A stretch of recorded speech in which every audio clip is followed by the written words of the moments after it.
Next up, Belmont Park Live will shortening up in distance be the difference for End of Spirits. He'll try to use his speed and inside draw to wire the field.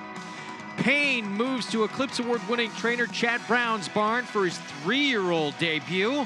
For the third time, be the charm to break through and get his maiden score. Mask moves from Bob Baffert's barn to Brad Cox. He's the one to catch, but he's up against older horses for the first time in his career.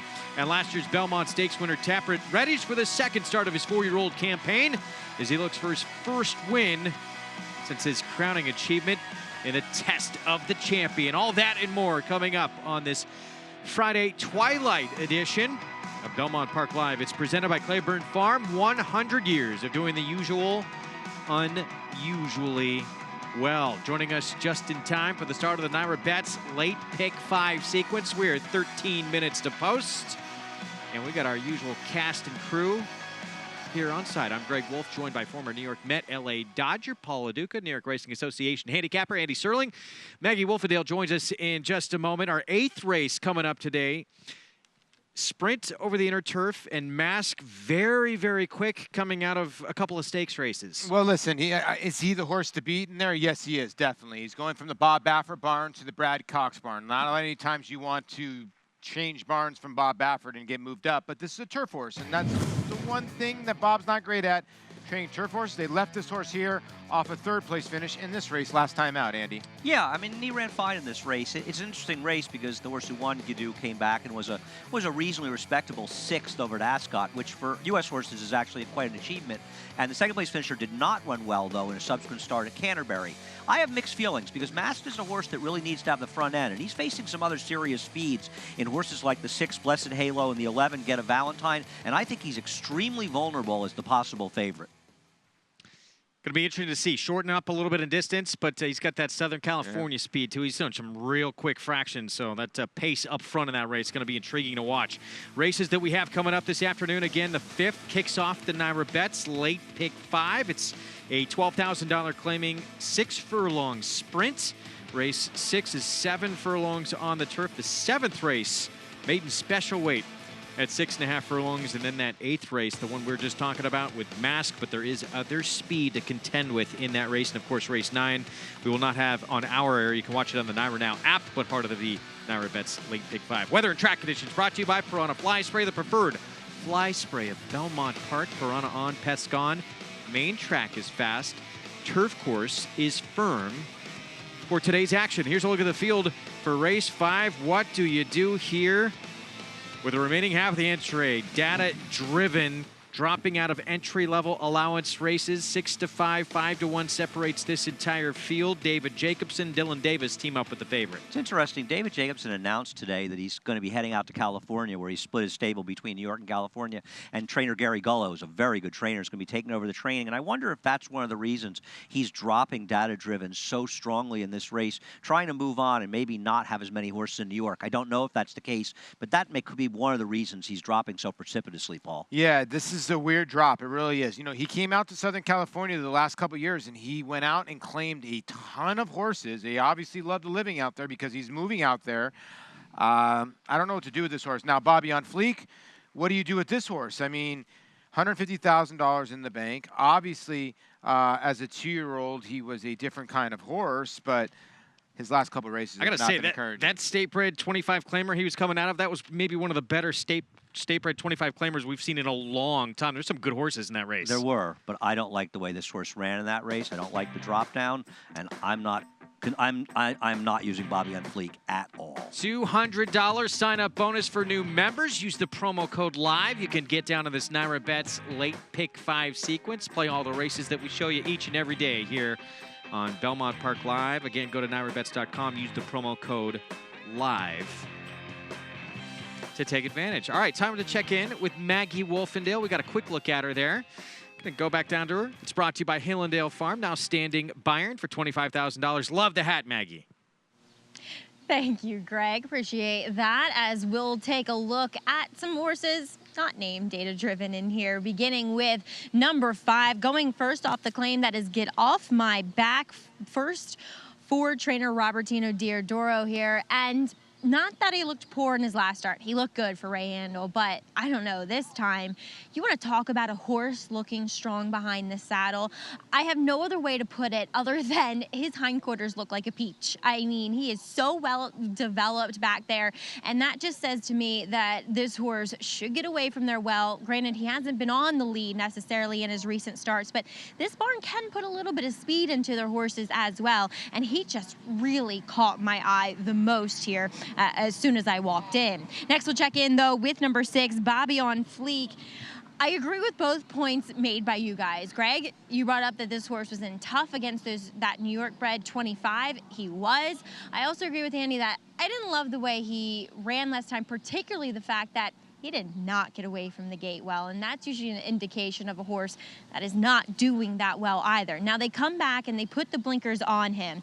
He is a horse that is perpetually sharp and keen and on his toes in the paddock. I'm sure they want him to get away from the gate cleanly. We'll see if he does that here today, as fortunately for him, he is posted to the outside. So last one in, we'll see if he's the first one out. Greg?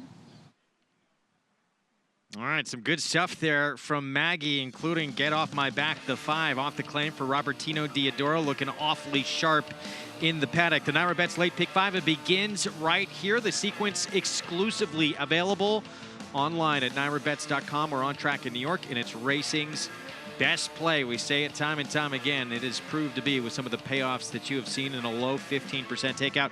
Paul, how are you going to play it? Listen, this is so difficult. I'm going to take a stand in the last race, which is impossible, but I'm alling this race, right? That's the race should be all. Right? Last race. Yeah, no, I wish That's I could. a tough race. 2-7, 3-9-10 in race number 7. I do think Hirsch is another horse that's getting a little bit of action too as well. I'm going to go with Chad, Payne, and the 9's another horse in there taking a lot of money. Race number 8, 1, 3, 9, and 12. Again, another tough race in there. I'm going to give Battle in Seattle another chance. And then I'm going to single the 11 in the last race. I'm hoping that the pace can come back to the 11. For Rudy Rod, that is a difficult last race. If you hit this pick 5, you're going to get paid today. It's a gutsy single in that last race. That last race is tough. No, you can go 7 to 8 deep. Last race, a fascinating race. I hope people stick around and watch that race in the Naira Now app, because that's a really good, it's a terrific late double, the 8th and 9th race. Yeah. Last race we're doing here, that's a super competitive race. Looking forward to that as well. Still got plenty of time to put a ticket together for yourself and play through NairaBets.com. We're approaching the 5-minute mark to post. We have the post parade coming up here momentarily, and data-driven. The remaining half of that entry at 7-5 on the board. You know, I went back, looked some of his last races, and yeah, I mean, he's been beaten by horses who've been in levels similar to this. You know, it is a tough read. I mean, he was claimed for $50,000, but that was a year and a half ago, and he's obviously a horse that has talent, but he also stays up the racetrack so much, he must have real issues. Here he is, Dylan Davis, David Jacobson will break second to the outside. If you're concerned about the drop down, then you're playing against him. If you're not, then you probably think he can't lose. 3-2. Here's the remaining half of the 2 entry in here. Too hot to even speak. Gary Contessa off the claim. Yeah, horse has been off since May 19th, but does have a decent record. 2 wins out of the 3 here at Belmont. And those black and gold silks, too hot to even speak, the 7-year-old. Here's a look at the 5. Get Off My Back. Robertino Diodoro, the one Maggie liked a lot in the paddock. And the Diodoro barn, off the claim for the Diodoros, claimed from a good trainer in Ray Handel, but that barn has been really heating up lately, and I think this is one of the major threats to the favorite. Bobby on Flake, 6-1. Luis Reyes rides for Rudy Rodriguez. I would think the blinkers are going on because he could be the speed of the speed, and maybe he's going to try to get some courage if he can get to the front end. I would think that's their process. And Saratoga Heater, it's Rudy Rodriguez, Irad Ortiz Jr. Well, Rudy claimed this horse for 10, and he's ran the horse a little bit over his head. Now back for 12.5, so realistic. That's why it's 5-2 today. And that is a look at your field for the first leg of this Naira Bets late pick 5. 41,000 plus in that pool and growing. You could play along for free today on all the races that we're showing you and each and every day on our show in the Belmont Showdown. Go to Naira.com/showdown. You put your picks in.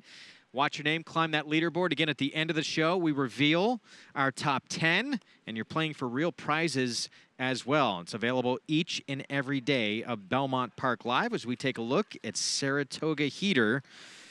1-2 in here for Rudy Rodriguez.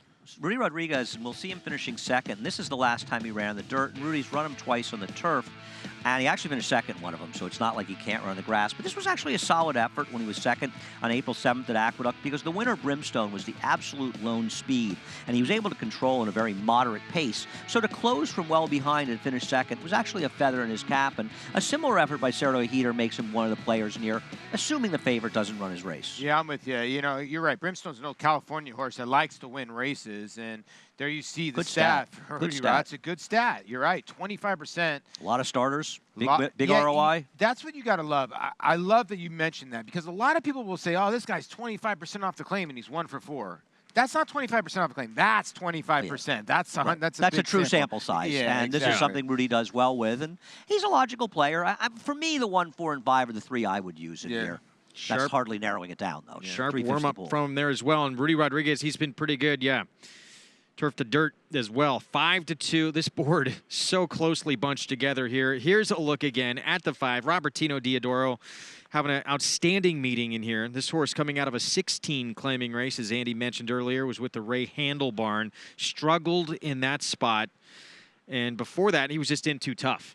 Yeah, you know, he also was chasing a very quick pace last time and doing it chasing big guy Ian, who's not only fast, but sometimes has the stamina to hold on. And it's a tough thing to do when you're chasing a talented speed horse in a sprint race. Often horses won't be able to chase around the track and finish second. And I think that's why he ran as poorly as he did, Paul. So who's faster, the 5 or the 6 in here? I mean, obviously with the 6 putting the blinkers on, that's going to be the question, right? You know, it's a good question. I think there was a time when Bobby and Fleek, like you said, might have been faster. I just wonder if the current Bobby and Fleek is faster, and if he's not, Get Off My Back could be in a position to lead these on a merry chase. With more on the rest of this group, including Saratoga Heater, and there's a look at the 4 right there, the other Rudy Rodriguez runner. Let's go back down to Maggie Wolfendale. Well, Greg, as you said, Saratoga Heater is getting a nice warm-up out there underneath Irad Ortiz, and he did come out late, but by no fault of his own. It was actually a stablemate, Bobby on Fleek, who is the bit of a more obstreperous one to get the tack on. So he was the second one to be saddled, so they were just a little behind getting to him. But Saratoga Heater, I like the way Irad immediately broke away from the pony, and this is a horse that's coming out of a turf race that was won by our Independence, who is in a much deeper, tougher spot a little bit later on our show. And I think that Saratoga Heater getting back to this surface, he is moving well out there, and sometimes he doesn't look quite as comfortable as he does here today. So I think that's a feather in his cap, and this is just where he belongs, this type of claimer on the main track. So I feel like of the 2 Rudy horses, he's probably the more reliable. Greg? Yeah, I don't know if there's a lot of believers in Bobby on Fleek, the 6th, the other Rudy horse here, with what he's done the last couple of starts. As you look at our analyst selections, and Paul, you going with the 4 we're taking a look at here. Yeah. Well, you know, listen, I'm with Andy. Saratoga Heater's race for 25, I believe, puts him right at the wire. Oh, absolutely. I mean, and you know, when they claim a horse for 10, they took some shots. They tried the turf, and like Andy said, he ran a good second, and then they came back. Now it's time to drop, because you know why? It's Saratoga time, and they know that they can't drop this horse at Saratoga and win. They can drop this horse here and win. It's a very good point, Paul. I think people should pay attention to that the last week here, because a lot of these horses won't be able to get in races in Saratoga. Yeah. If they do, they'll be in races that'll be too tough for them. So it's sort of either go to Monmouth, go to Saratoga into a very tough spot, or take a shot for cheaper. And I think that's a great point to make for people looking into the last week. Favoritism has shifted. It had been this horse throughout the wagering, the 1A, who we were just looking at. Now it's the 5, Get Off My Back. There's the 1A. Would you be worried that the 1A is 9-5? Like, would you think he'd be shorter? A little bit. I am. Really? Yeah, I mean, we'll see. Listen, I didn't think the 1A could still go for even money here, right? Should not. Could still. Should not, though. No, I don't disagree. It's close between these 2, right? 4 scratches. I get part of them entries. Horse is 4-5 on the line and is 7-5. Do you think that one of the perceptions of betting the 5s that people think the horse is going to be the controlling speed? I think it's more that people are looking at what Robertino Diodoro has done here and moved horses up. Fair enough. Yeah. I mean, he did claim for 16 a big drop down. Now he's running for 12.5, so he's really a horse that really is running at a bottom level that he hasn't done before. Though he ran for 10 a long time ago. God, wow, the 1A is 2-1. He's almost 3rd choice, the 1A. Wow. Wagering has shifted late in this race. Get off. Oh, go ahead. I was going to bet him, Paul, or drink double or nothing. The 1A ends up favored. Ooh, okay. Okay. I like it. You realize he knows already, right? I know he knows. It's okay. I like to buy him a drink. I got the worst of this one. We're going to send it upstairs. Here's Larry Colmus. Get Off My Back, out fast for the lead with Bobby on fleek. These two speed away from the others, opening up to lead by 4 lengths on Saratoga Heater. And that it's too hot to even speak. And Data Driven is outrun early here, about 12 lengths off the lead as the top 2 are well clear of the others. It's Get Off My Back and Bobby on Fleek locked in an early battle here through a 22.75 quarter. Saratoga Heater is 5 lengths behind them, clear 2.5 of Too Hot to Even Speak, and Data Driven is last and racing 13 lengths off the lead. It is Get Off My Back and Bobby on Fleek, and they have been going at it since the beginning here. They arrive at the quarter pole, 5 lengths ahead of Saratoga Heater. And then comes Too Hot to Even Speak and Data Driven, who's getting closer from last. 45.21 was the half. Coming to the final furlong, Get Off My Back has a 5-length lead. Saratoga Heater takes second. Data Driven is moving up on the outside. These two will battle for place behind Get Off My Back. Get Off My Back and Luis Saez win it clear. Data Driven got second. And then it was Saratoga Heater and Too Hot to Even Speak in 109.45. Showed early pace, got to the front, kept on going. Robertino Diodoro off the claim, and this was not even close. Perception became reality, right? This horse Late was money, able to get the lead. Bobby on Fleek tried to chase him. It wasn't that fast a pace, though, and he was just much the best. Yeah, he was. And, you know, Bobby on Fleek gave him a little bit of pressure. Enough pressure to show that he was the best horse. The one was so far. The 1A, now you know why the 1A dropped. You see how long it took him to get it going? Obviously, there's issues there. Now, he did run a nice little second, but, like... distant second. They knew he wasn't going to win this race. Though. And yeah, I got 2 drinks. I got 2 drinks. You know You're what? Big drinks. This is how it's going to be. I'm just going to buy him a double.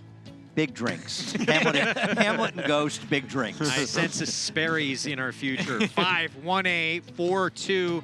Get Off My Back, 8-5 is the second choice in the wagering. To start off the Naira Bets late pick 5, Maggie Wolfendale said this one looked exceptional in the paddock.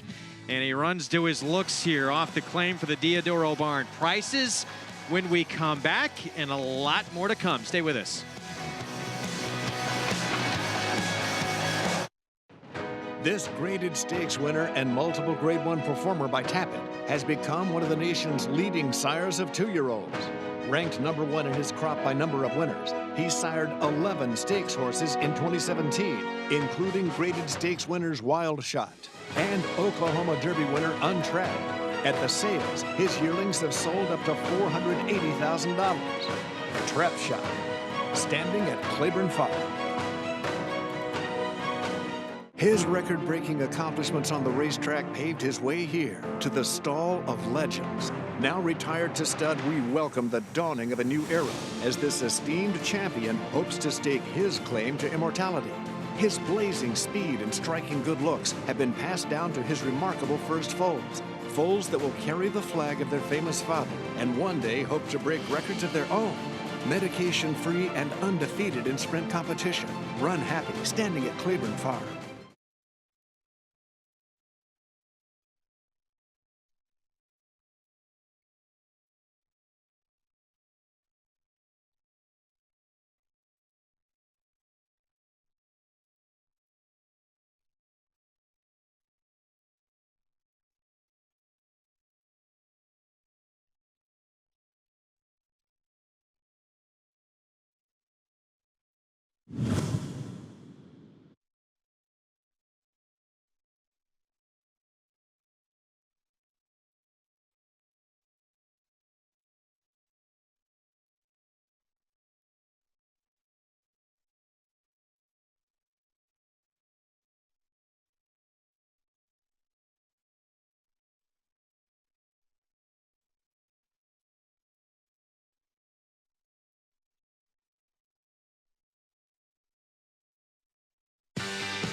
Back on Belmont Park Live, it's brought to you each and every day in part by champion sprinter Run Happy. Boy, could he run. There he is on the farm in Paris, Kentucky. Champion sprinter 2015, won the Breeders' Cup at Keeneland in track record time. And we are going to see his offspring very soon on the racetrack. He was incredible from the get-go as a sprinter. We're underway in the NYRA Bets Late Pick 5. First leg of the sequence, the 5th race goes to Get Off My Back. And a trainer having a very nice meet standing by with Maggie Wolfendale. Yeah, it's a pleasure to talk to Robertino Diodoro here in the winner's circle, kind of like an elusive white rhino. We don't get to see you often here, Robertino, but that's because you have horses all over the country. Talk a little bit about opening your stable here last year. Yeah, just started during the Oaklawn season last year. The manager of M&M kind of brought it to my attention, and it was his idea, so I got to give Cody Autry the credit for that, and it's worked out well. It's been a lot of fun, and of course, Saratoga. We all look forward to Saratoga, so especially at this time of year, so it's good. And where else do you have your horses currently right now? We're just leaving Kentucky, and then we'll have them here, Canterbury, Prairie Meadows, and Evangeline, Louisiana. You are a busy man, that's for sure. But let's talk about why we're talking to you here now. And Get Off My Back, just recently picked up by you. And I kind of noted in the paddock, he seemed to awfully more sharp. You do seem to put some speed into your horses. Yeah, I give my assistant a lot of credit here, Rob Atters. He does a great job. But it was funny in the paddock, I seen how sharp he was and how well he looked. And I said to Rob, this horse looks ready to. And he said, I watched him work last week. He worked well, so he definitely ran the way he worked. So, Congratulations, and pleasure to talk to you. Thanks for joining us. No, thank you. Appreciate it. All right, guys. Now, good to see him continuing to have a great meet. Robertino Diodoro with the win here off the Claim Luis Saez, aboard for the winning ride for Lucky Dog Stable. Yeah, I don't know if this horse will stay here that long. He's a Calbred. Good journey at the Karchi mare, Cantina's Rose, and Diodoro has horses everywhere. What a rise he has made. Hastings Park to Turf Paradise to Canterbury to Oakland to Santa Anita to here, and he's won races everywhere. How's this horse 0 for 4 in the money on the turf with that pedigree? He doesn't like the turf. Yeah. You know what? You make a good question. That's actually very good, is that you're talking about turf horses like the horse got a turf pedigree. You can run in a turf maiden claiming out here. You can't really run them in California. Pretty amazing that he's got a sire that's the sire's sire is Nureyev. I mean, Right. that's going back. And, of course, Nureyev's a great story. And before Barbaro getting over an injury, Yeah. and I once saw him in his stable in Kentucky. And he had his own paddock, an incredible picture array and how they saved his life when he got a severe injury. Quick look there at the field for race 6 at 7 furlongs on the turf. And a Chad Brown first-time starter, even money. We're going to take a break in the action. We're going to look ahead to the weekend. Bob Baffert returning to Belmont. Look out, opportunity. Looking for more after that Brooklyn triumph. And stablemate Dr. Dorr is going to join him. We'll take a look at that race when we come back. Make NYRA Bets your home for online horse racing and betting. Start earning your sign-up bonus right now. With NYRA Bets, you can use our state-of-the-art website to bet on live horse racing at over 200 tracks around the world. Bet anywhere, anytime, using your computer or mobile device. Earn valuable reward points on bets. Build your bankroll with our exclusive promotions and earn cash rebates. Sign up now at NYRABets.com and start earning your sign-up bonus now. Get a $200 new member sign-up bonus on NYRABets.com. Bayern turning for home in front. Coast of New York on the outside. California Chrome is third. Shared Belief laboring back there in fifth. 1 furlong to run. Bayern, Coast of New York. California Chrome on the outside. The three of them come to the wire. Bayern, Coast of New York. California Chrome. Here's the finish. Bayern holds on.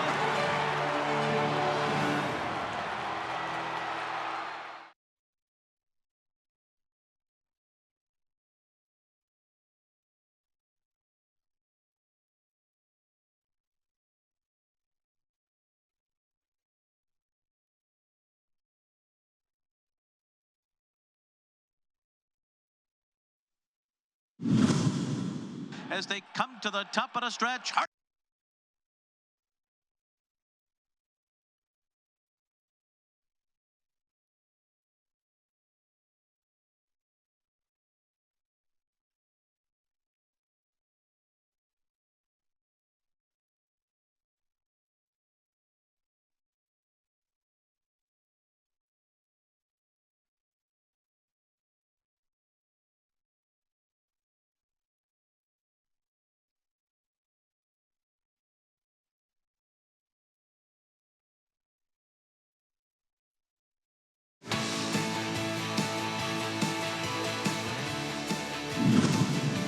as they come to the top of the stretch. Hard Study off the turn takes the lead as War Story cuts the corner.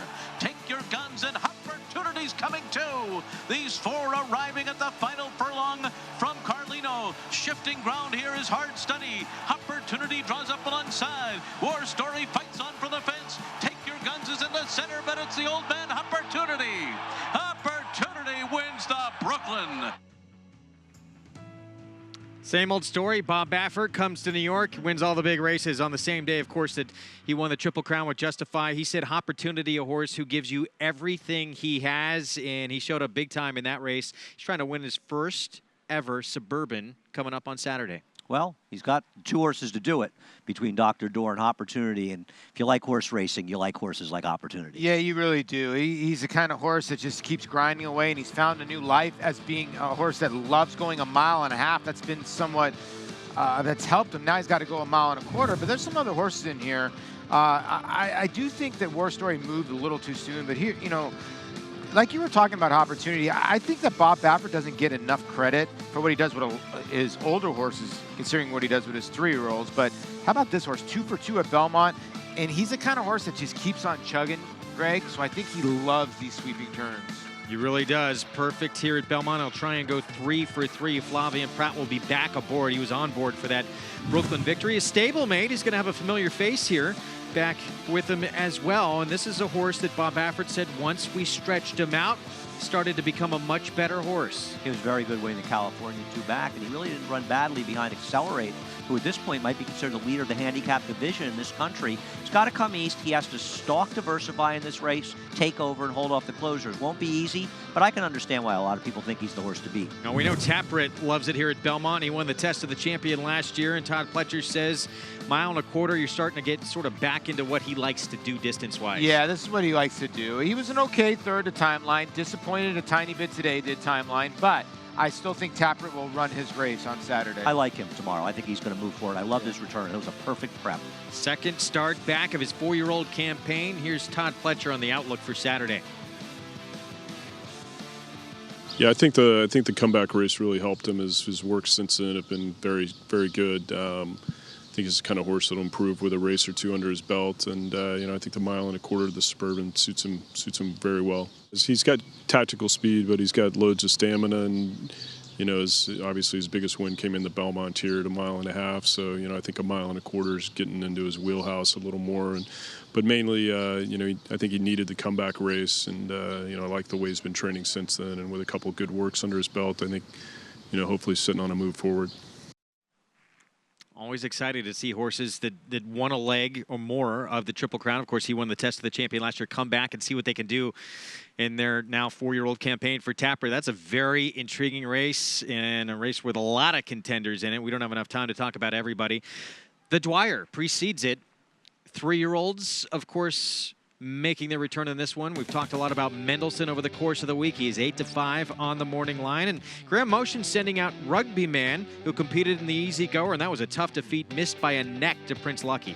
Yeah, I like Rugby Man in this race. I do not think his price will be similar to Mendelssohn's. I think Mendelssohn will be a much shorter price. I'm counting on it. That's why I picked him. He was very green in that race last time, very wide. The pace held together. I think he's going to benefit a lot from blinkers. If he can break cleanly and he broke better last time, I believe he'll be very tough. But Mendelssohn's a big mountain to climb. I'm with you. I think this horse is going to be a handful come tomorrow. You know, the blinkers are going off. He's looking sideways. He's looking at the stands. He was all over the place a little bit. He was green. Andy's right. He was wide most of the way. The jockey can't get the stick out because half the time he's trying to keep it from lugging in. So when he does hit him left-handed, he starts to move on a little bit. And you could call it a little bit of a hang, but then you watch his last race and he destroyed his competition. When he finally started to level out there, he was never going by the winner. I'm going to give you that. But I think the blinkers are going to help this horse out immensely. Noble Indy, you take away the Triple Crown races, and he has been just about unbeatable. As we take a look at him in action, one of his better moments, the Grade 2 Louisiana Derby win. He's going to be very tough if he could run back to this race, but that's a big if. He dueled in pace that fell apart. He was passed by closers. He came back on to win. It was an exceptional performance. The question really is whether or not the efforts in the Derby and the Belmont Stakes took a toll on him. You're right. You think about Noble Indy, Andy. I'm going to ask you this question. Does he need to be on the lead or close enough to be involved? Because it seems like if he's just not involved, he's done. And you look at some of his other races, he looked like he wanted to fight back when he was on the front end. He doesn't need the lead. He can rate. But he is a horse that will be forwardly placed. Yeah. Now, whether or not he's the speed, I don't know for sure. But I believe he'll be forwardly placed. I think it's just a question if he can run his best race. Well, you say, does that Triple Crown take a little bit out of him? Todd Pletcher, he says, go ahead and throw out the Belmont Stakes.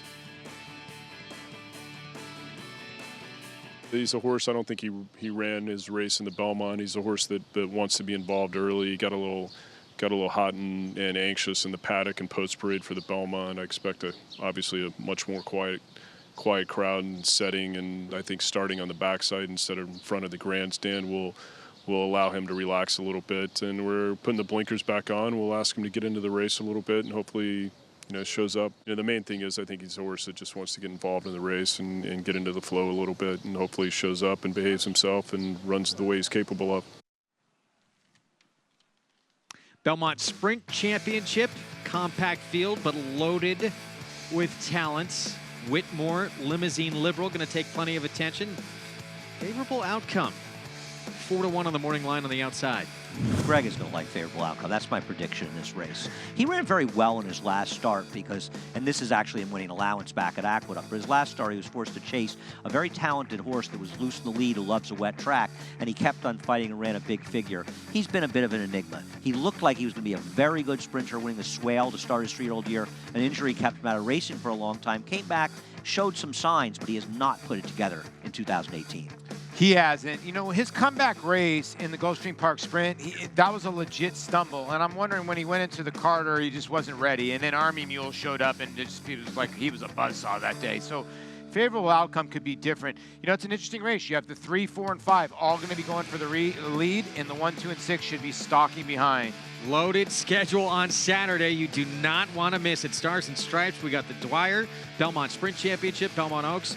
We will be on later than usual. We're on 6 Eastern to 7 with the Suburban and the Belmont Derby. It's going to be a sensational Saturday afternoon here at Belmont Park. We'll be back. We're going to set up race 6 when we return. We're approaching the 12-minute mark to post, and that is the current 6-5 favorite for trainer Chad Brown, the debut race from Identity Politics, taking all the money right now. Paddock Report post-parade when we come back. Stay tuned. Grade 1 winner Data Link by world-renowned sire Warthrum. Data Link scored in the prestigious Grade 1 Makers 46 mile at Keeneland, then set a new course record in the Grade 2 Monmouth Stakes. His runners include stakes winner Stardoza, along with a growing list of talented young runners. At public auction, his yearlings have sold up to $200,000. Data Link, standing at Claiborne Park.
Welcome back to Belmont Park Live here on MSG Plus. A beautiful evening for the party in the park, and it's time for a paddock report brought to you by Hillendale Farm, standing one of my favorite sires in Curlin. Here in today's sixth race, we'll take a look at a first-time starter who is taking all the money. That is number 7, Identity Politics.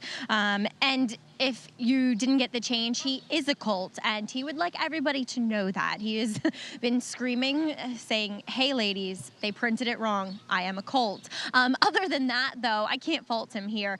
He is a good size. He may eventually went a little bit further than 7 furlongs, but it's an ideal distance to start at here, and he looks fit to me. Yes, he might be slightly distracted overall, and that isn't necessarily typical of a Chad Brown firster. They all tend to be very professional. He just doesn't seem that clued in, but it doesn't matter. He'll probably be coming with that late run, and that's when he'll figure out what's going on. Taking a look at a horse coming off of a long layoff, that's number 1, Greek Alphabet. We'll move to the turf. This very well-bred son of Medaglia Dora out of a Fleeting Lady, who is out of Otzi, who's just that dominant kind of broodmare. He looks a little soft around the edges, and I'm not totally sold on the turf for him. I will wait and see what this guy brings to the table. But going to take a look at number 2. That is End of Spirits, breaking from the rail. Gets Lasix now in his 6th career start, and it's kind of chilled him out a little bit. He kind of got a little hot and washy. He's still a little bit warm here overall, but it's taken that edge off, and he does look very good and a viable alternative to the firster here in the paddock. Greg? All right, Maggie, thank you very much. Pick 4 begins in this race coming up. And let's take a look at End of Spirits in action for trainer Brian Lynch and Joel Rosario. You look at his last 2 starts. He finished behind 1 Chad Brown horse last time and 2 Chad Brown horses the time before it. Including Admission Office, right, we saw the other day. He's got to deal with a Chad Brown horse in this race. It It's never tough ends. to get away from him. But he's run well in those races, and he also gets Lasix, Paul, for the first time. Yeah. You know, I didn't really love this horse at first, and then when I saw his races, you make a great point because he's well clear. He's like winning the race. They're not bunched up races. Sometimes when you get these horses that run second and they're bunched up, you're worried. They're strung out. He's getting beat by good horses. He's also got races, and everybody else has never done the turf. It's a factor. Horse who beat him by a length on the turf at Keeneland would come back and run second in a stake and finish ahead of Curlin's Honor, who actually beat Masked in our feature race coming up, our 8th race today. Some good running lines. He's the horse to beat. Here is Greek Alphabet. Rajiv Mirage, Kieran McLaughlin, first time on the turf. He's trying the turf for the first time, and his pedigree says, I like the brown stuff, not the green stuff. Coming out of a monster race. Coppertown 106 Buyer next out, and of course, Backyard Heaven won the Alley Sheba. Here's a look at the 2 End of Spirits that we just talked about. Yeah, we'll get Lasix for the first time. The son of Ghost Sapper, second a couple times, been close to the winner's circle. Hector Diaz Jr., rider change on the 4 Constant Night. Yeah, tough horse to get to. 0 for 11, 2 third-place finishes, and both of those races on turf were not good. Pawn it back, huge long shot here at 35-1. Hope we're not pawning things after the Saratoga meet. Never a good sign. He looks overmatched on paper. Just a touch. 7 starts on turf, has never hit the board. Here's the 6 Turnstile, Alan Goldberg trainee. Well, this is a horse that's got the pedigree with Mr. P on the bottom side. Just don't know how old that dam is, but there is some pedigree on the turf. You're getting, what, 5-1. You get Irad Ortiz Jr., you're getting a good rider, and Alan Goldberg knows what he's doing. Klarovich Stables sends out Identity Politics for Chad Brown with Jose Ortiz. First foal from a dam is a half to a good turf family. Worked 10 flat, the 2-year-old sale last year before being sold for $350,000. The money says this horse is very live. 8-5. The favorite has been favored throughout to this point. Again, this race will kick off the late pick 4 sequence on today's card. As we take a look again here at Greek Alphabet, the dam multiple graded stakes winner, including a grade 3, turned back the alarm here at Belmont. Only tried the turf once. She only beat 1 horse in a 12-horse field. I think they accept this horse hoping the race got rained off the grass. The other half of the entry, the 1A was scratched, is entered in a turf race on Sunday, which will stay on, and that horse has a lot of turf pedigree. This one is from a dam, was a very good dirt horse, couldn't handle the grass. The second family, well, it's the family of Shackelford, as well as many other very good dirt horses. Has not run since September, and I almost wonder if this is a bit of a prep, and they were kind of hoping this race got rained off the grass. Yeah, I'm not a fan of the horse either. I get that the horse is getting on the grass for the first time, new face. You see some decent numbers, but First time gelding, first time getting on the grass. I know it's around 1 turn still, but got bet both times. So why'd the horse get bet? Because the horse was obviously working well over very dirt. expensive, very Yeah, expensive yearly purchase with a $175,000, big pedigree. Comes no out of, running. Comes out of 2 very good races, but I really think it's dirt that he's meant for. Meanwhile, the 2 has speed, has the inside post, gets Lasix today, and we talked about all the very good horses that he has faced. And also, keep in mind, the 4 and 5 look badly overmatched. End of Spirits has good races on the turf. Solid buyer speed figures, gets Lace first time. The 6 Turnstile, never been on the turf. The 1 Greek Alphabet, never been on the turf. The 7 Identity Politics has never raced before. This is the only horse in this race that has any form, and it's good form. He should be favored. Yeah, I mean, probably even more favored than he is at 3-2, because people are projecting a little bit with the 1. They're probably not projecting that much with the 7 because Chad's so darn good with these first-time starters, and when the money shows up, they run. But Andy's right. I mean, End of Spirits probably should be odds on. Should be even money or less, yeah. Here is Identity Politics. Chad Brown, first-time starter, son of Into Mischief. And usually this barn, no matter what, whatever kind of race it is, they take money. But this horse taking a lot of money for the debut. It's interesting that this horse is a distant second choice in the pick 3, yet in the double that ends in this race, it's actually a slight favorite over the 2. And it makes you think there's a story that this horse can run. I took a shot and picked him on top thinking he'd be a bigger price, but I think the money is very significant here because he's getting bet at the face of a horse, the 2, who's very solid. He's not going to win this race by default. I mean, he's got to beat the 2. No, he does. The favorite, the End of Spirits, this horse is okay. He's going to have to run. You're right. You make a good point there. I was surprised, too, when I saw it. He's the lowest double of the group, and he's taking money right into this 2 who does have all the bottom. The pick 3 is almost twice as much, which is odd. It's yeah, unusual. It's odd, yeah. Yeah, it's unusual. Now, with more on another runner in this group, let's check in with Maggie Wolfendale. Thank you, Greg. And we'll take a look at number 6, Turnstile in here, who does come up here for trainer Alan Goldberg off of that lengthy layoff. Now, considering it's nearly been a year since he's ran, and he's going from 2 to 3, I'm sure he's grown quite a bit. Obviously, I don't have experience with him in his prior efforts, but just maybe needs this one overall. But there is plenty of pedigree to suggest that he'll take to the grass here. An exchange rate, the family was good on the turf if they had a good turf sire, in which he does. He doesn't scream it, though, physically, so that's one kind of cause for pause, at least from my perspective. He's okay, and I'm always a little bit scared of these Alan Goldberg horses coming in here, but I just don't love him as a win candidate necessarily. Now, a lot of people do like number 7 in here, Identity Politics, as a win candidate first time out here for Chad Brown. He has gotten pretty big warm-up here from Irad Ortiz. Now, going back, they paid $350,000 for this horse at the OBS March sales. That's quite a bit. He did work 10 flat. I did not love the way this horse moved, though. He kind of had that higher knee action and really pounded the ground. But then again, that could translate well to the turf here. And warming up on the dirt, I'll tell you what, it's a good thing this race is on the turf. He does not look like he cares for the dirt that much. So hopefully, once he gets on the turf, he will like it and move a bit more smoothly out there than what he has shown here in the warm-up. Greg? Maggie, thank you. Taking a look at the analyst selections, both Paul and Andy going with that 7 horse there, the firster for Chad Brown. Yeah, listen, it's more landing on the horse than anything else. I like to respect Chad over like anybody else. He's so phenomenal. It just speaks the volumes of this field that I don't really love the 2, and I know the 7's got pedigree. And I wonder, Andy, obviously the 2 Into Spirits has shown pace in the past, has the inside post. Can this horse show any pace? He's supposed to be the speed. Wouldn't you think this horse would be, especially if he's alive? It's interesting. The 6 Turnstile has not been out since last July, so it's been almost a year. Just 8 days shy of it. The sire exchange rate of Danzig's a very good turf influence. Now, the dam, Safe Returns, produced 6 horses to try to turf. 3 of them won. One of them was a pretty good horse. The second dam was safely kept, who many people might remember winning the 1990 Breeders' Cup Sprint right here at Belmont Park when a horse named Dejer had the race won, and he jumped his shadow before the wire. So there's pedigree to be a runner and pedigree to handle the grass, but the year layoff, that worries me a bit. But speed, I agree, Greg. You're right. The 6 is the horse to catch. The pedigree is great. Like I said, that mare, that dam's up there, but she's produced, and you get Irad Ortiz Jr. in the saddle, and the horse has been bet. 2 times in a row. So obviously he's done some stuff in the morning. That's true, and especially off the bench too. You would think, being fresh, probably going to get out of there. But again, the 2 we know wants to go as well. End of Spirits loading up here. It's the start of the late pick 4.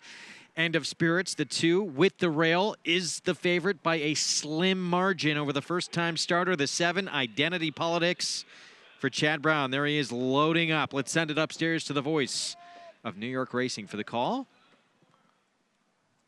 As we see the 5-horse gate open. They settle him down, pawn it back. Looks like everything okay.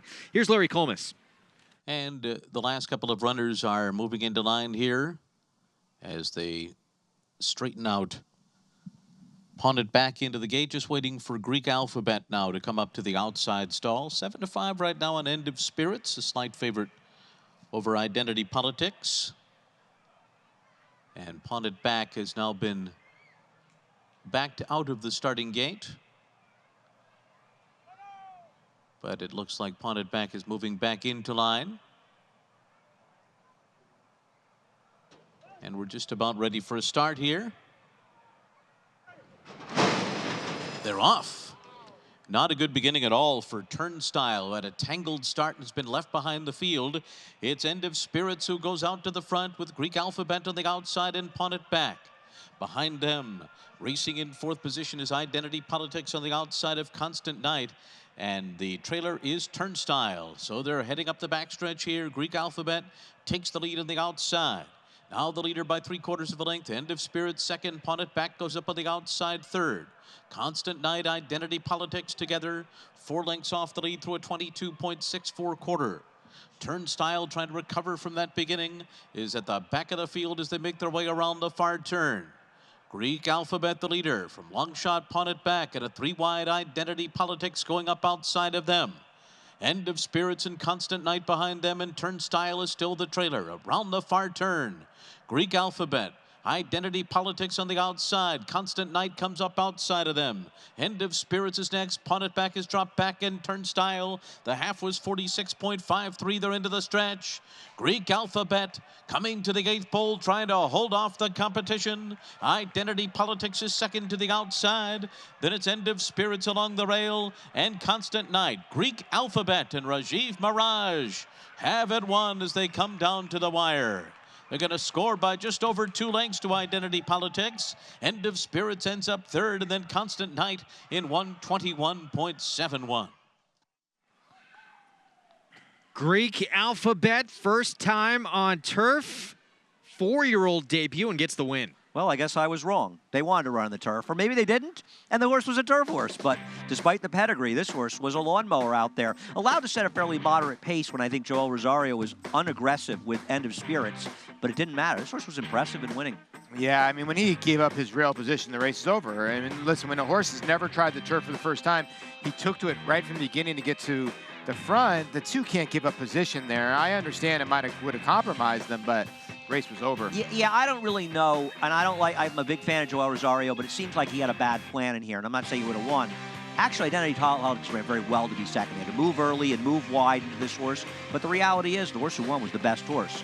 The other horses maybe didn't get the best of trips or the best of rides. Greek Alphabet taking to the turf in his turf debut. Let's take a look back at the beginning in here. Turnstile, the 6-horse does not get out of the gate well at all. Not at all. And that was supposed to be the horse that we thought was going to go to the front. Now watch Joel. He's got the 2 in front right here, right? Why not go? And then he decides what to rate. Now let's keep this rolling. Now he's going to push the 2 and go, okay, I got to get to the front. But he already gave it up. But here's the thing. He tries to go to the front now and then goes, oh, no, you know what? I don't want it. This is where he lost the race. Right here. Race is over. I like Joel Rosario as a rider, and I don't like to just beat up on him. And I'm not saying he would have won, but this was not a good ride. Another look at the 6 there. That's bad. Whether or not he would have run does know we only beat 1 horse. It's true. Yeah, tough one. But not what they wanted from the beginning, so we'll wait to see him another day. But Greek Alphabet talked about the race he was coming out of. If he could run just a little on turf, might have been tough because faced some good ones, including a horse who, before defeating the Stephen Foster, was considered maybe the best horse in the handicap division. Speaking of Chad Brown, Triple threat on turf coming up this weekend. Significant form and analyze it, trying to get back on track after a defeat, his first defeat last time out. We'll preview that next.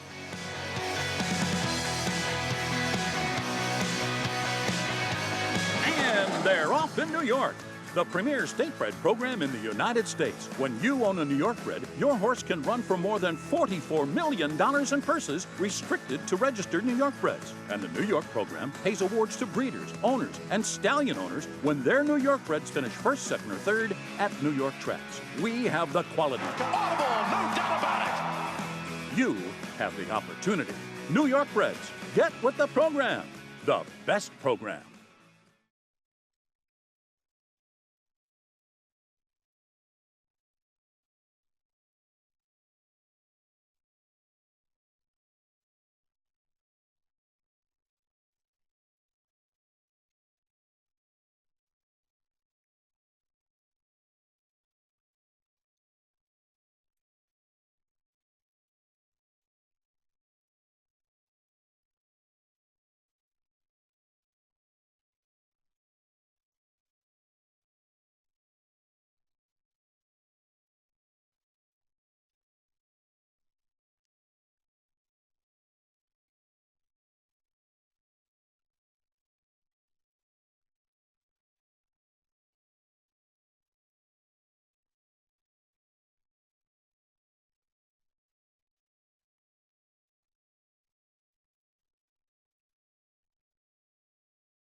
Welcome back here to Belmont Park Live. Joined in the winner's circle by winning rider Rajiv Miraj aboard Greek Alphabet. And Raj is a horse that you'd ridden last year as a 3-year-old, and boy, he was in some tough races.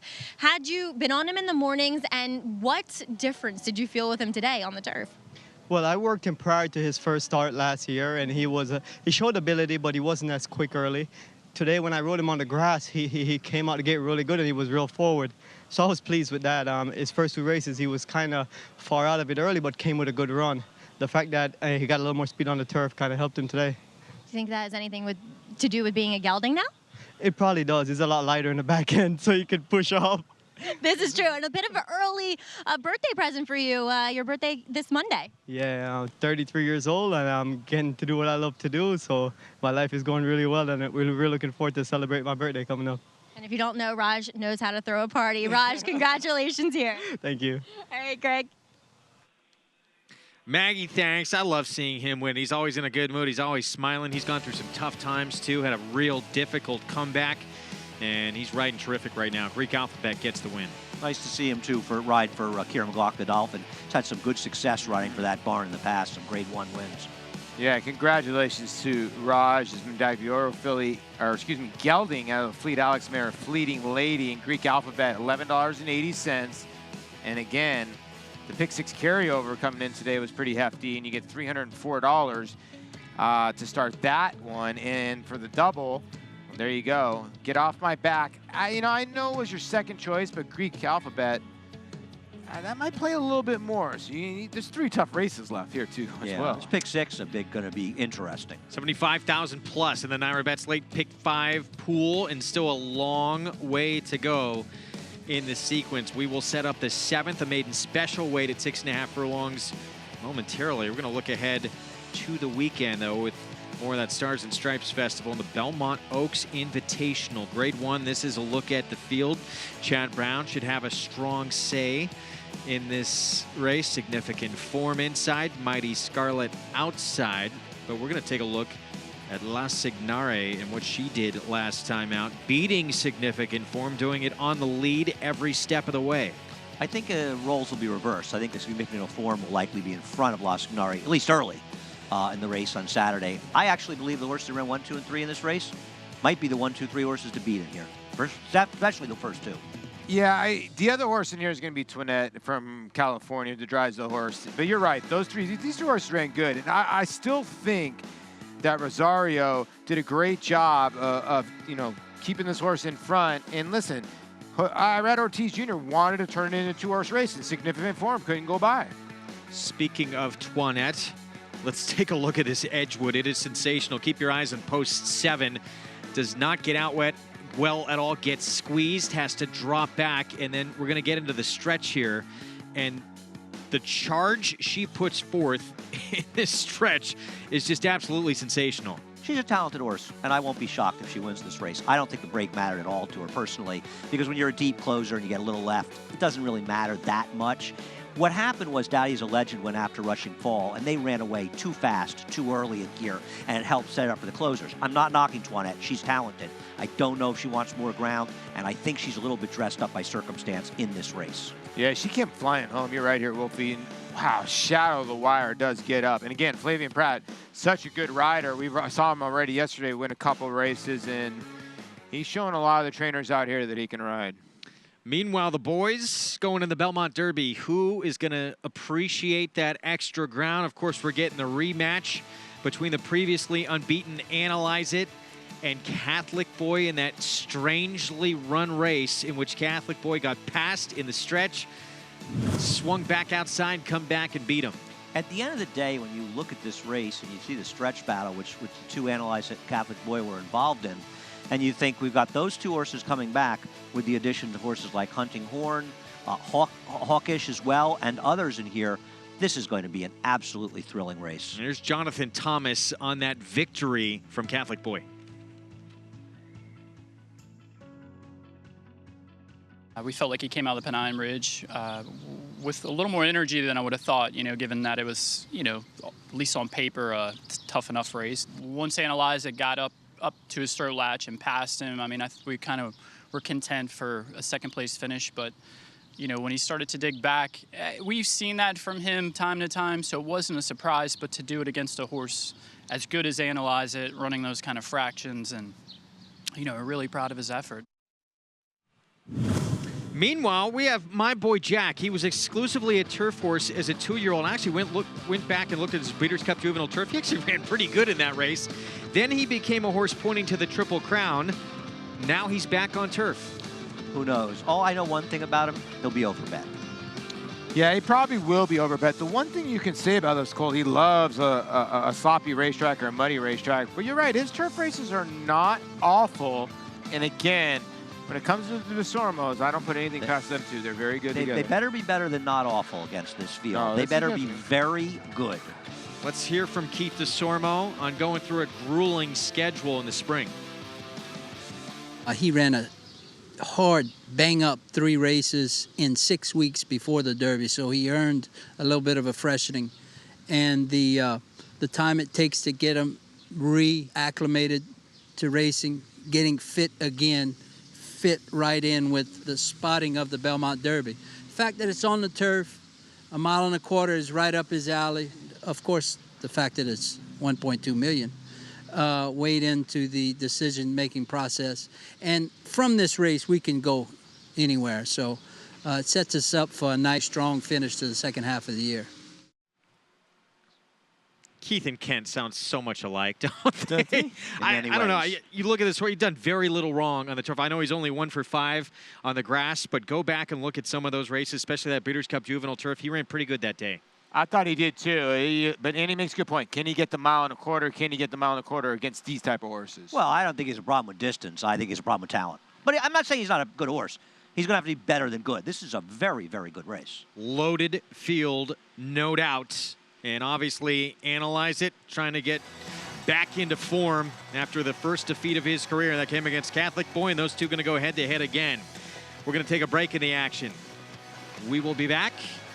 Chad Brown sending out Payne. He was previously with Brad Cox. He faced some real good ones back as a 2-year-old. Now he's going to take the blinkers off and moves to a new barn, trying to get over the hump.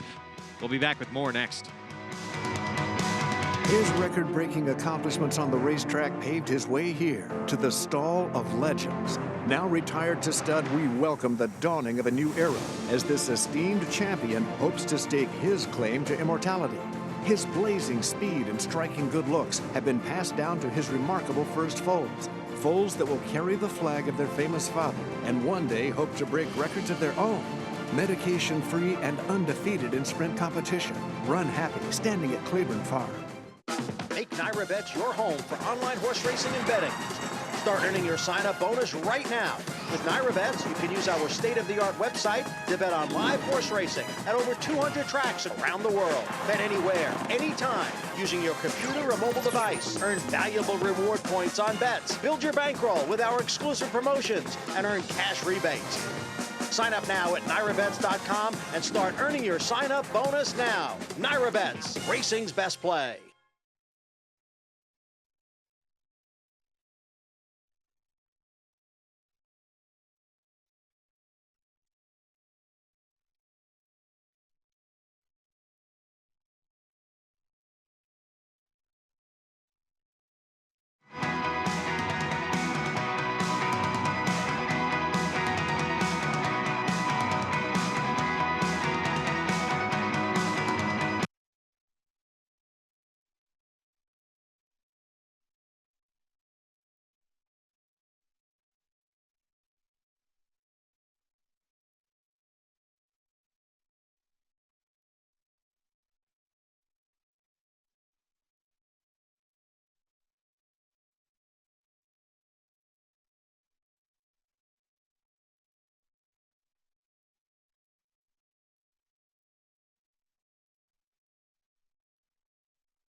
Welcome to Belmont Park Live. For those of you just joining us, good to have you with us on this Friday afternoon. Masked still to come. Moving from the Bob Baffert barn with Brad Cox. Now he is ultra quick, and the 3-year-old facing older horses still to come on our show this afternoon.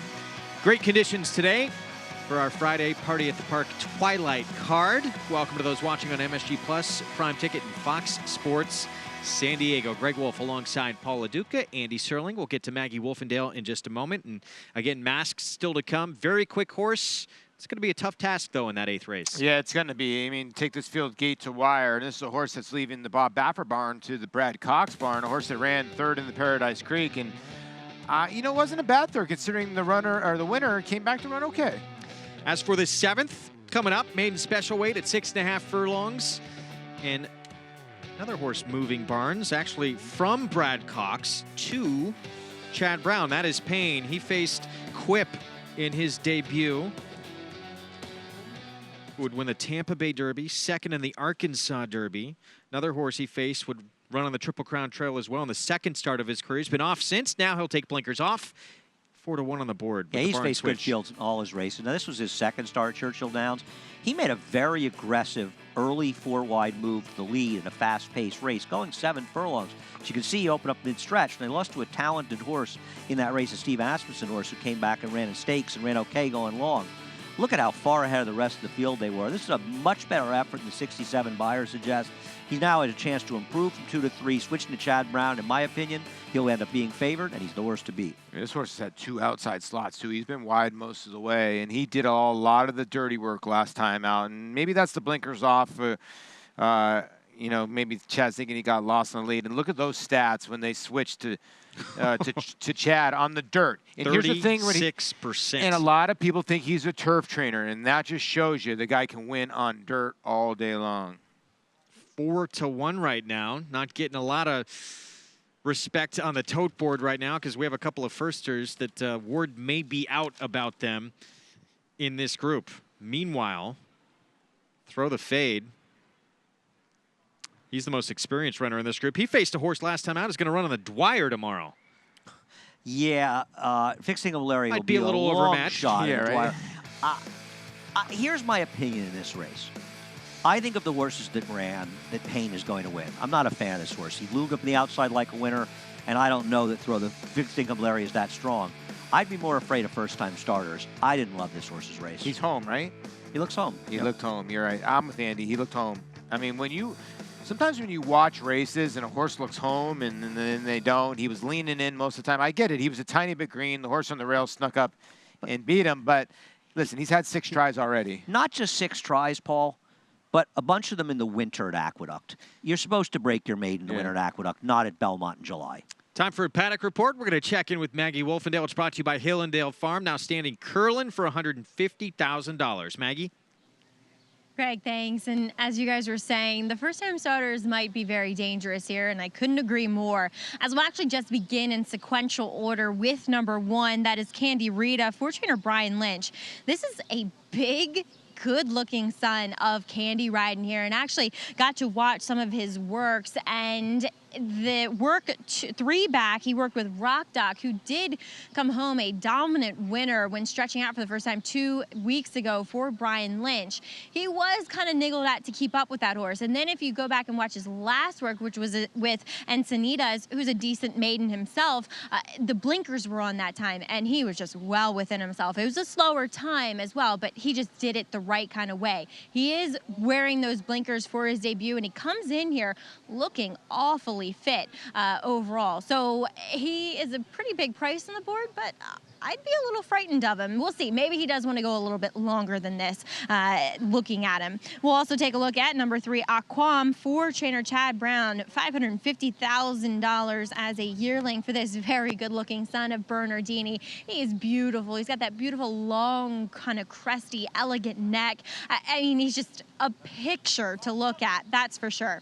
But the question must be raised of what distance is he ultimately going to be the most proficient at? I would say maybe a little bit longer than the 6.5 furlongs, but I can't deny that this is a horse that physically looks to have some talent. And then the one taking some early money is number 4 in here. That is Hirsch, another one you watched workout of him 3 back. I mean, he crushed his workmate. I don't think she was much, but he just really kind of came with big strides, starting off several lengths behind that day. And boy, he comes in here looking fit.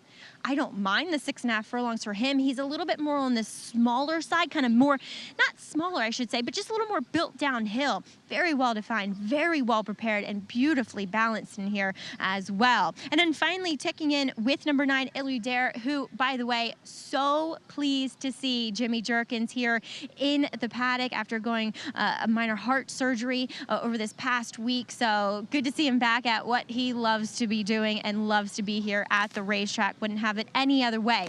Illudaire was actually supposed to run, I would say almost a month ago, but he actually got loose in the post parade and was a late scratch that day. So far, so good. I don't want to jinx him, but he is behaving quite nicely. He has a long list of works that are fairly eye-catching here. I'm still worried, like the 1 and 3 in here, does 6.5 really suit him? He's all kind of legs, very long and lanky overall, but he does look fit, and so far, like I said, he is minding his business as horses are hitting the track here, Greg.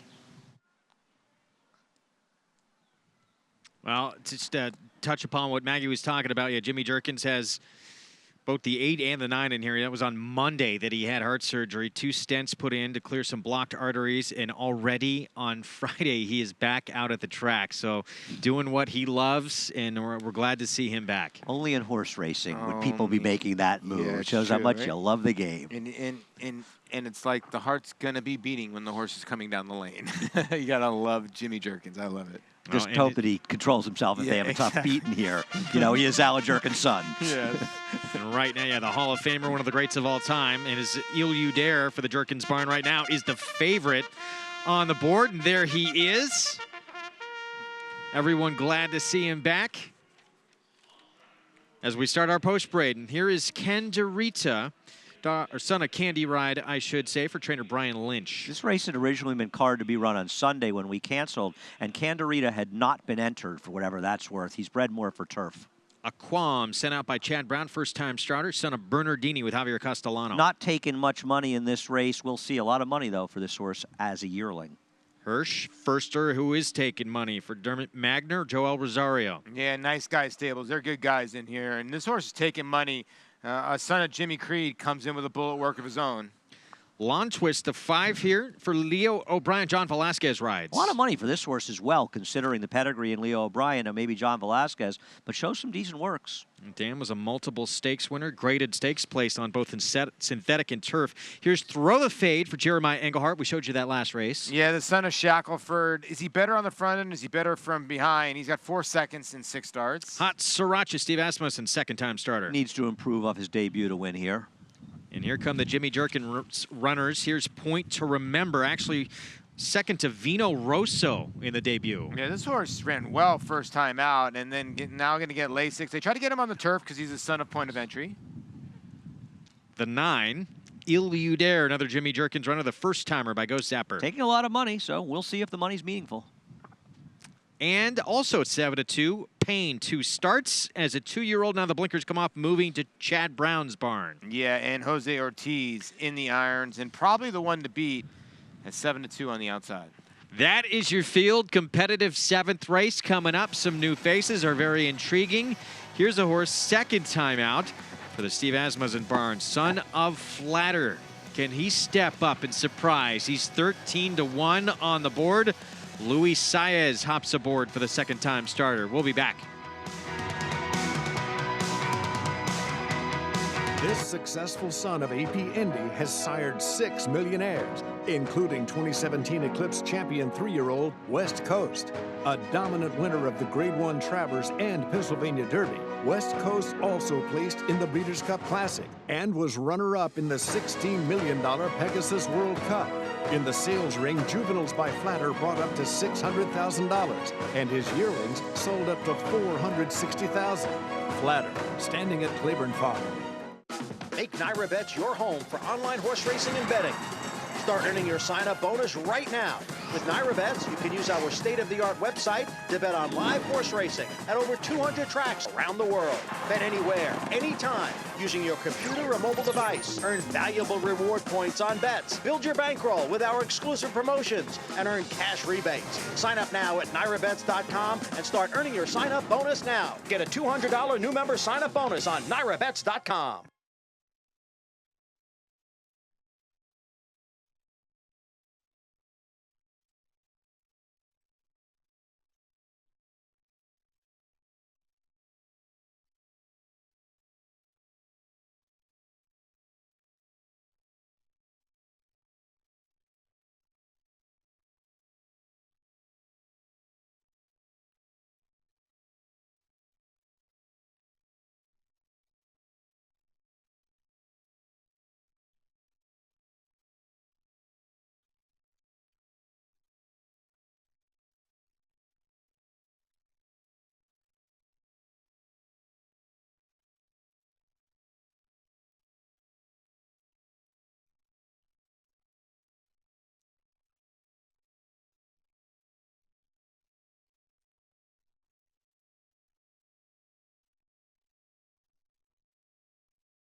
Welcome back to Belmont Park Live here on MSG Plus as we are moments away from this maiden special weight. Pleased to be joined by Dermot Magner. And Dermot, fresh face here in New York. It's what the game's all about. Keep it evolving. But you took out your license and started your stable back here in March. But tell us a little bit about yourself prior to that. Who did you work for?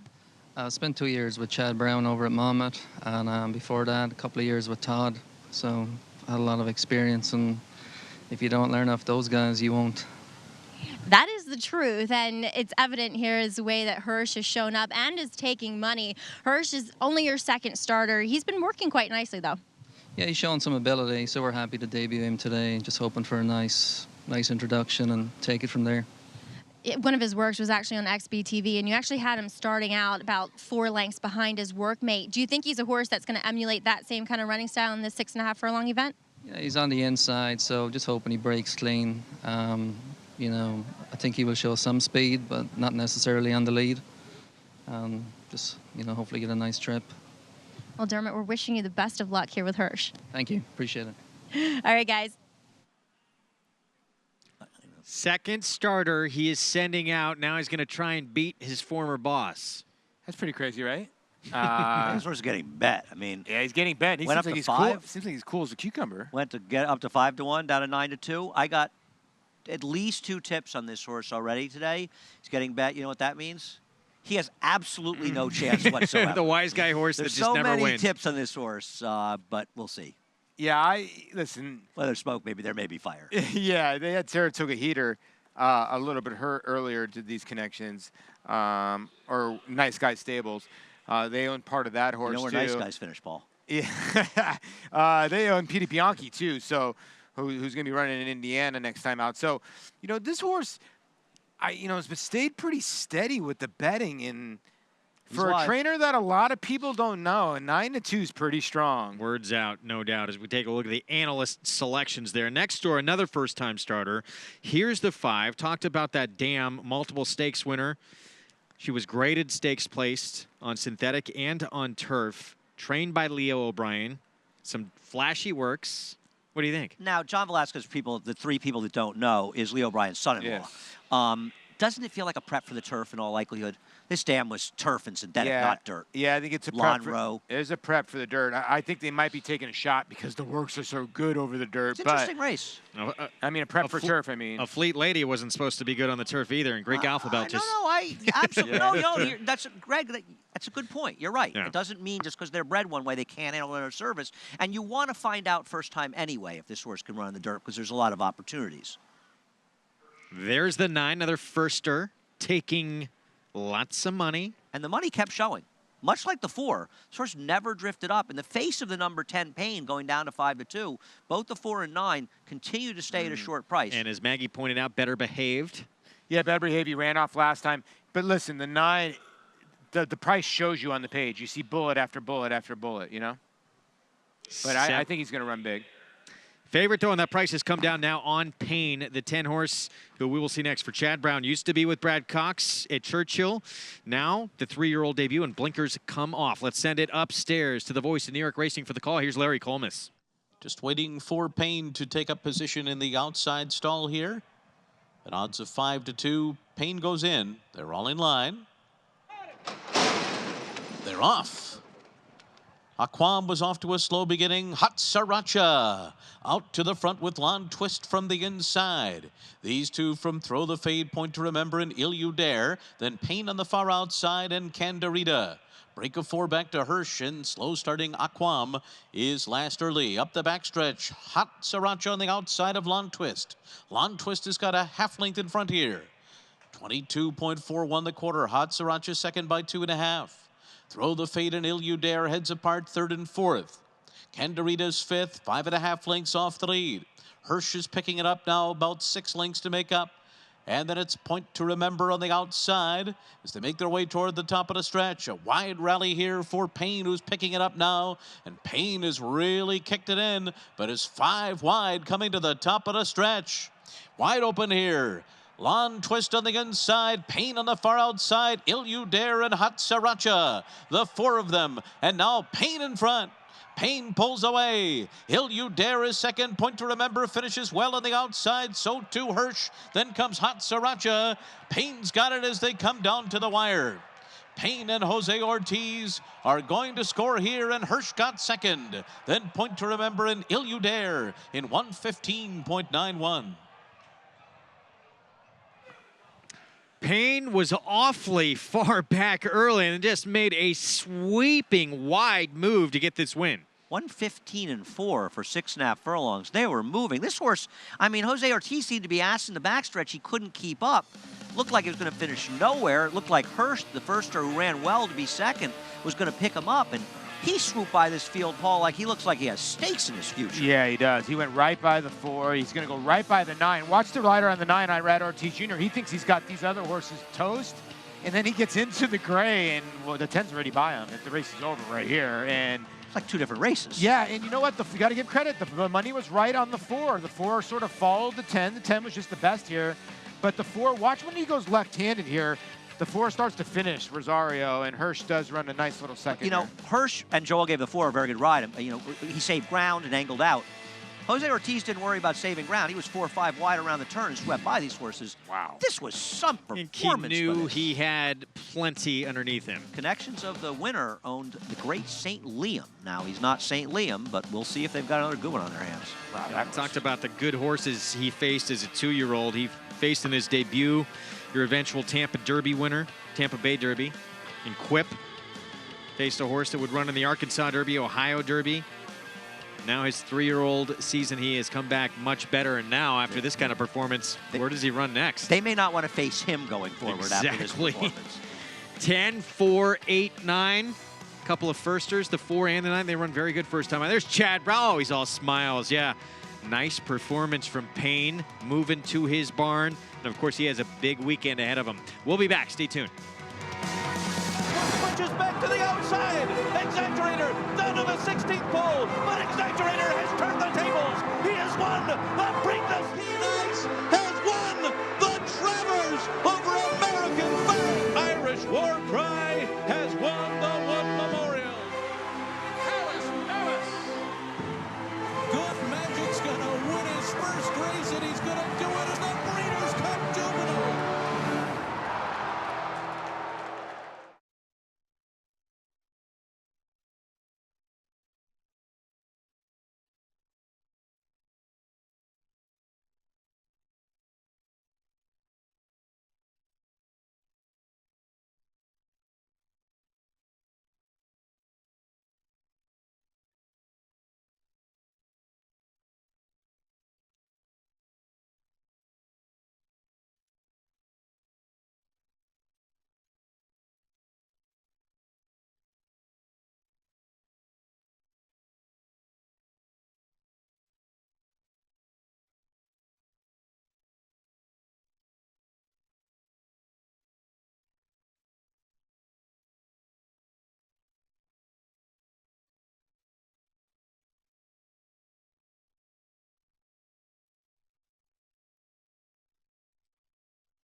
Back on Belmont Park Live. Chad Brown brings the pain. Painful for the others. Yeah, he did. This son of Painter had the Pollard's Vision mare, vertical vision. Blinkers came off and Destruction came on.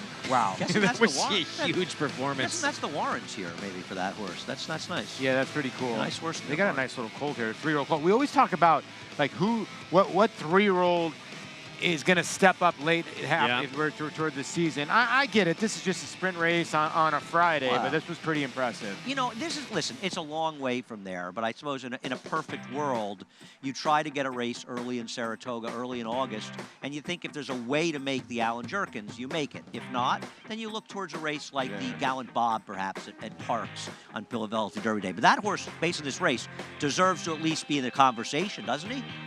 I believe so, yeah. Very impressive. Looking forward to seeing what this horse does next, no doubt. Jose Ortiz aboard for the victory. $7 on the win for Mr. and Mrs. William K. Warren. Chad Brown taking over the training duties. for the 3-year-old debut, and it could not have been more impressive. 10, 4, 8, and 9. And again, let's look at this Naira Bets late pick 5 follow along. Did go off the favorite, but 5-2 favorite. And there are a lot of ways to go in this race. Let's go downstairs to Maggie Wolfendale.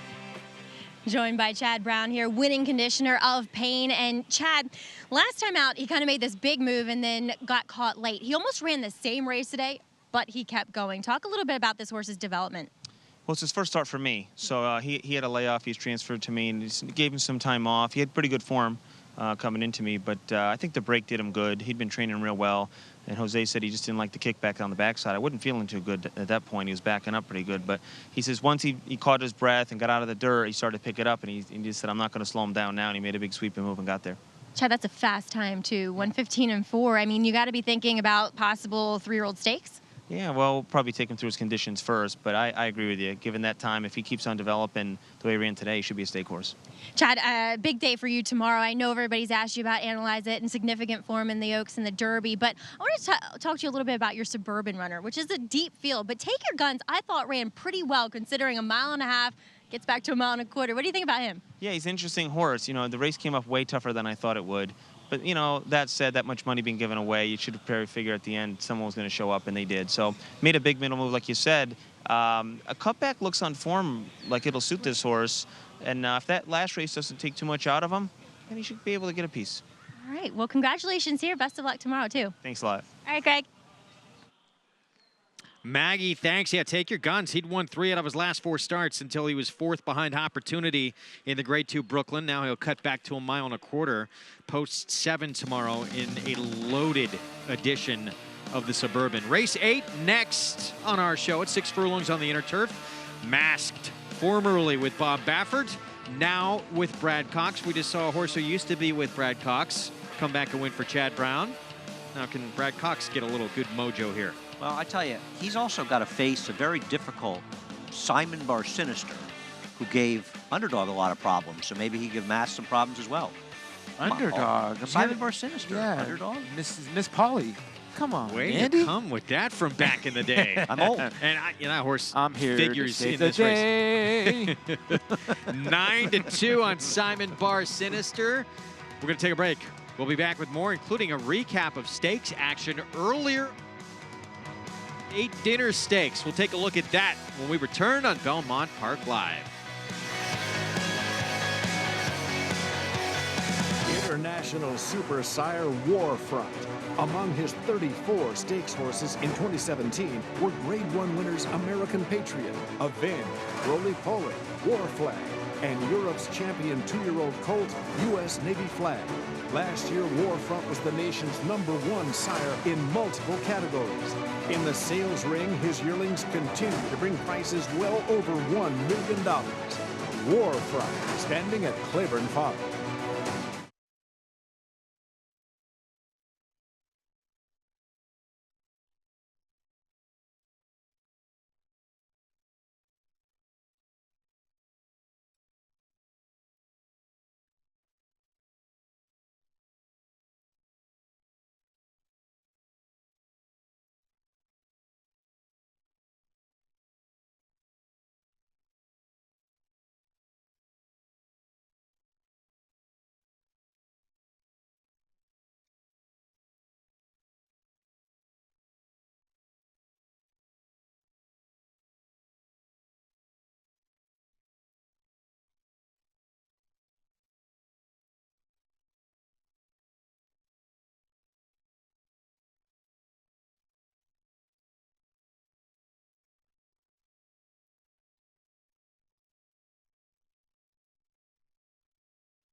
Right around the corner, we're making our way to Saratoga. There's going to be a few nights spent on Caroline Street, I can promise you. Never Will there heard be of any it. not? Never heard of it. I think it's 46 nights. I've never been there. And plenty of mornings at Saratoga Coffee Traders. July 20th, opening day. We cannot wait. It is going to be sensational. We're going to be there every single day of the meet. You know, Cantina's moved actually across the parking lot to the old Lillians. They actually moved from Across where the parking we just lot showed them. from the track? From where they were on Broadway. Okay. Lillians used to be on the other side of the parking lot from Cantina. People in Cantina purchased it, and they've reopened, actually. Rumor Lillians. has it they make outstanding margaritas. I wouldn't know about that. July 20th, opening day. We're going to have live opening day coverage all day long. We do can't make wait. good margaritas. Right around the corner. Like you would. You like Virgin Marys. I am. I do. I'm actually a Shirley Temple. Yeah, Shirley Temple. Definitely. That's all we drink, all meet Yes. long.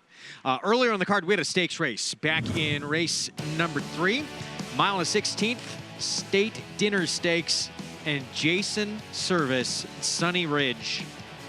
Too good.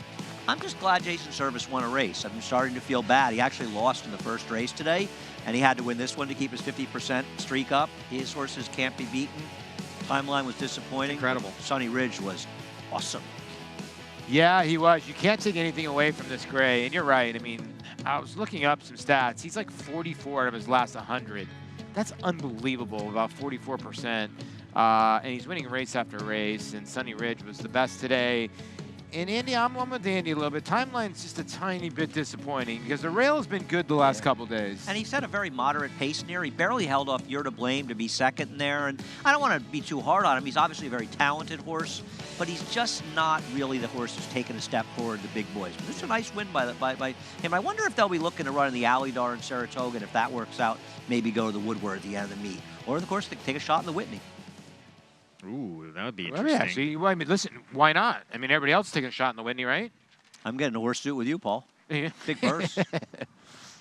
We got race 8 coming up next on the turf. And, of course, the big question mark, there are many of them, but massed 8-5, the 3-year-old tackling older horses. Naira Betts Late Pick 5 continuing along. Tomorrow, loaded card on Stars and Stripes Day. And if the only winning ticket, minimum $100,000 single ticket payout. Yeah, you got to remember now, there's 11 races on the card, but the Naira Pick 5 is 6 through 10. It's the stakes. So It's race not number, the last 5 it's on the not card. the last 5, okay? It's not the last 5 on the Thank you, card, so Paul. you don't get the 11. And the so. Pick 6 is races 5 through 10. Yes, as well. and the Pick 6 is 5 through 10. But What do you like in the 11th? you can get a Pick 3 9 through 11. Although if the you way want to. I've been handicapping, I should just handicap the last 5. Maybe I'll do better. What they did is they moved the Grand Slam. They moved the Grand Slam to 8 through 11 for you. There you go. All right, let's take a look at, Paul, you put together a ticket for us already for Saturday. Yeah, we got to put a ticket already, This is the right? shock. Paul didn't use Mendelssohn. I did not use Mendelssohn, no. I like Rugby Man. I think that was the horse to beat. And Firenze Fire. Listen, 1-2-4 in race number 7. You know, Rugby Man is my key horse. I almost singled, and I think he's a type of horse. Listen, I'm looking at horses like Seahenge and Mendelssohn, horses from overseas, Noble Indian, Firenze Fire, who have ran a lot of races and have danced a lot of dances. I'll take the horse that has lightly raced and a lot of potential. My single in race number 8 is going to be the 5 in there, Toinette. I like it. I got to take my shot there. The horse has beaten La Signore before. I'm going to just take a shot that Neil Drysdale's given this horse some time. If I had any other horses I was going to use later on, it's definitely Hunting Horn. I just didn't want to spend any more money. Use Hunting Horn, the 4, in race number 10, because I just didn't want to make the ticket $72. Andy Serling, your counter. My ticket is slightly different. I actually am insane, but not quite as insane as Paul, so I use Mendelssohn. I do like Rugby Man as well. I use the 2 of them. I use the 2 favorites, of course, the next race, Limousine Liberal, Whitmore, but I also like Favorable Outcome. I like Significant Form and La Signore in the Belmont Oaks.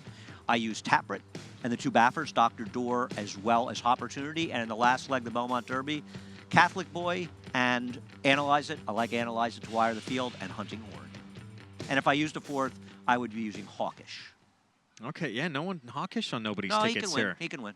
He And I can could have win. used I the have that 6 much as well. Oh, you did? Okay. If you want to put, I'll probably put 90 if I play that ticket and use both the other European, the 6 horse, whose name escapes me right now, and the 8 Hawkish. And the Favorable Outcome is the other horse that I sort of left off. That Andy has on too. Like, You're so gonna, you may regret that. You mix and match. Listen, you know, I respect Andy's opinion, so I'm gonna use favorable income on my ticket, and you know, whoever you like as well. I mean, like, listen, hunting horns are kind of harsh you have to use, but again, you got to sort of take a stand somewhere. You know what I mean? Days like this. Yeah, if you can be right in a loaded race and get your single home there, that gives you a lot of opportunity in other races. I thought the Suburban just absolutely loaded. It's a fun race, the Suburban, no doubt about it. I literally say Bob Baffert always wins here when he comes. Well, he doesn't have to win. That's a tough race. We're going to have the 8th. When we come back, Mask used to be with Bob Baffert. Not anymore. Is he quick enough to wire this field? We'll find out next. His record-breaking accomplishments on the racetrack paved his way here to the stall of legends. Now retired to stud, we welcome the dawning of a new era as this esteemed champion hopes to stake his claim to immortality. His blazing speed and striking good looks have been passed down to his remarkable first foals. Foals that will carry the flag of their famous father and one day hope to break records of their own. Medication-free and undefeated in sprint competition. Run happy, standing at Claiborne Farm. Make NyraBets your home for online horse racing and betting. Start earning your sign-up bonus right now. With NyraBets, you can use our state-of-the-art website to bet on live horse racing at over 200 tracks around the world. Bet anywhere, anytime, using your computer or mobile device. Earn valuable reward points on bets. Build your bankroll with our exclusive promotions and earn cash rebates. Sign up now at NyraBets.com and start earning your sign-up bonus now. Get a $200 new member sign-up bonus on NyraBets.com.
Beautiful evening for twilight racing here at Belmont Park. You're watching Belmont Park live here on MSG Plus, and we'll take a look at horses here in the paddock for race number 8. This optional allowance going the 6 furlongs on the turf course. And as always, this paddock report brought to you by Hillendale Farms. But I'm going to take a look at a horse coming in off of a layoff and returning as a new gelding, the 5-year-old number 9 End Play in here, and he's turned into a proficient turf sprinter over time, and often he does run races to be very competitive here. His last one before going on the bench, it was okay, but before that he was running very well throughout 2017. He does come back in here looking extremely fit, well defined, and you know, sometimes horses, they're older, it does turn their life around when you geld them. It just gives them a little more push from behind, gets them out of the gate a bit easier and quicker. So End Play looks in fine fettle coming back to the races.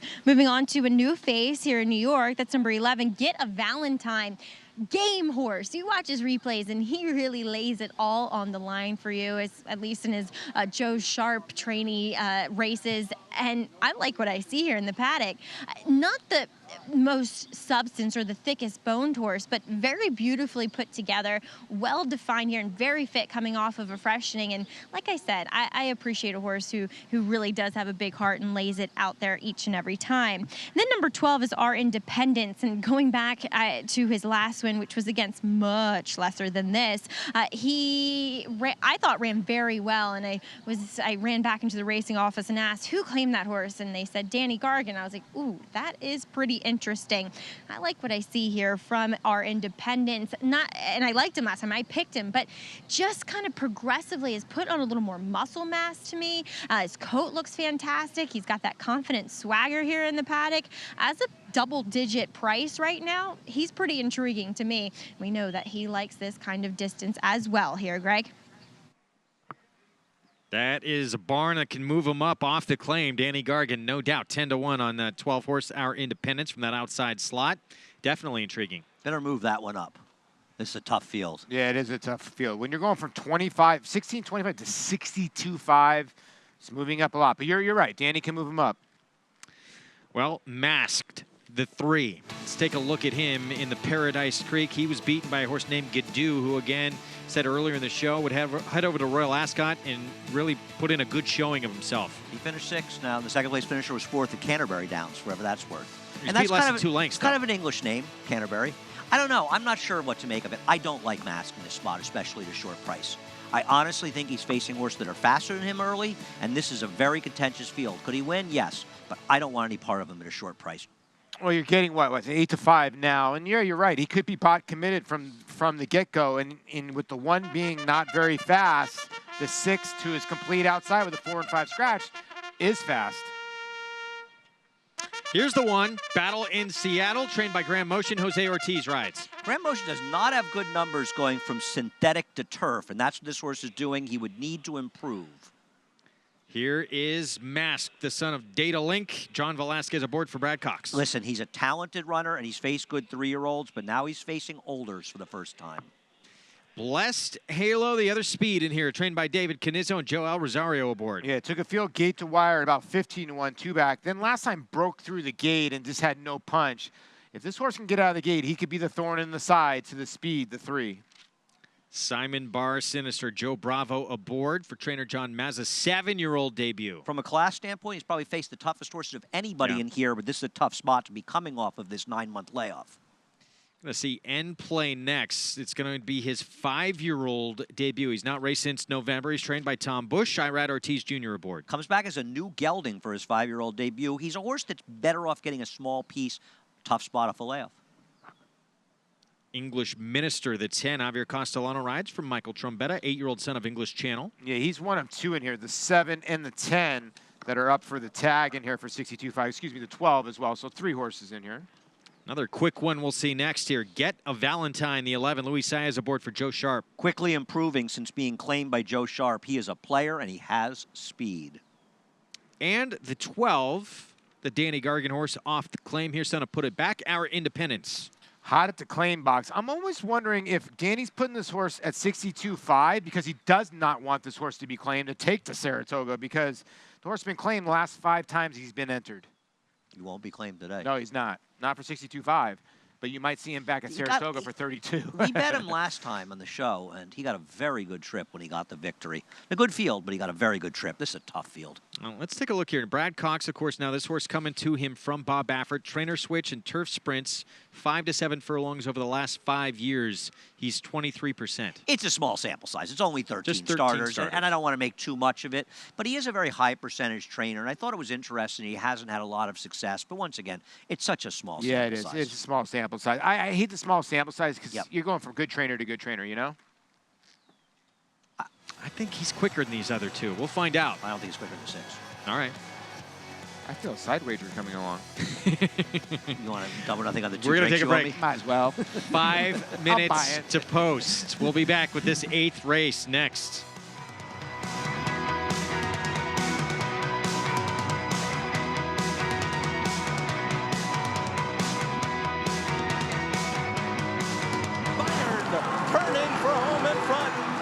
of New York on the outside.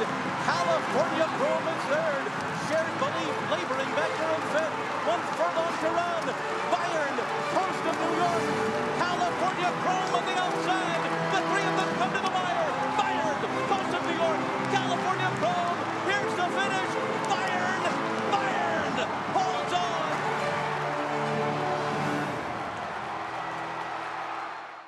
And they're off in New York, the premier state-bred program in the United States. When you own a New York bred, your horse can run for more than $44 million in purses restricted to registered New York breds. And the New York program pays awards to breeders, owners, and stallion owners when their New York breds finish first, second, or third at New York tracks. We have the quality. Audible, no doubt about it. You have the opportunity. New York breds, get with the program. The best program.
Back on Belmont Park Live on this Friday Twilight card.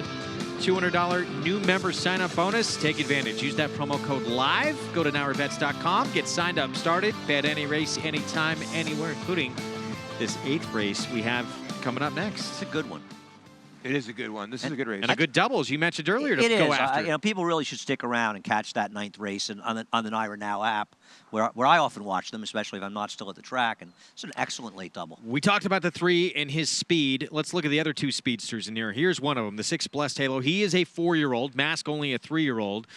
And he's shown the ability, like he did 2 starts back, to be very quick. He was very good that day in his turf debut. Last time out, he was in a race that was loaded with speed. Nobody was being Sandy Slew. Would be a heavy favorite here, and I can discount his last race. I think his race 2 back, he can win if he runs that race. Here it is. Here it is, yeah. Listen, he's just jogging on the front end. And last time he broke through the gate, he might have run his race before. This was off a year layoff, yes, too. Yes, this in 11 months. I bet him last time out because I thought, okay, he's going to improve even more. And he got bet to 4-1, faced tougher.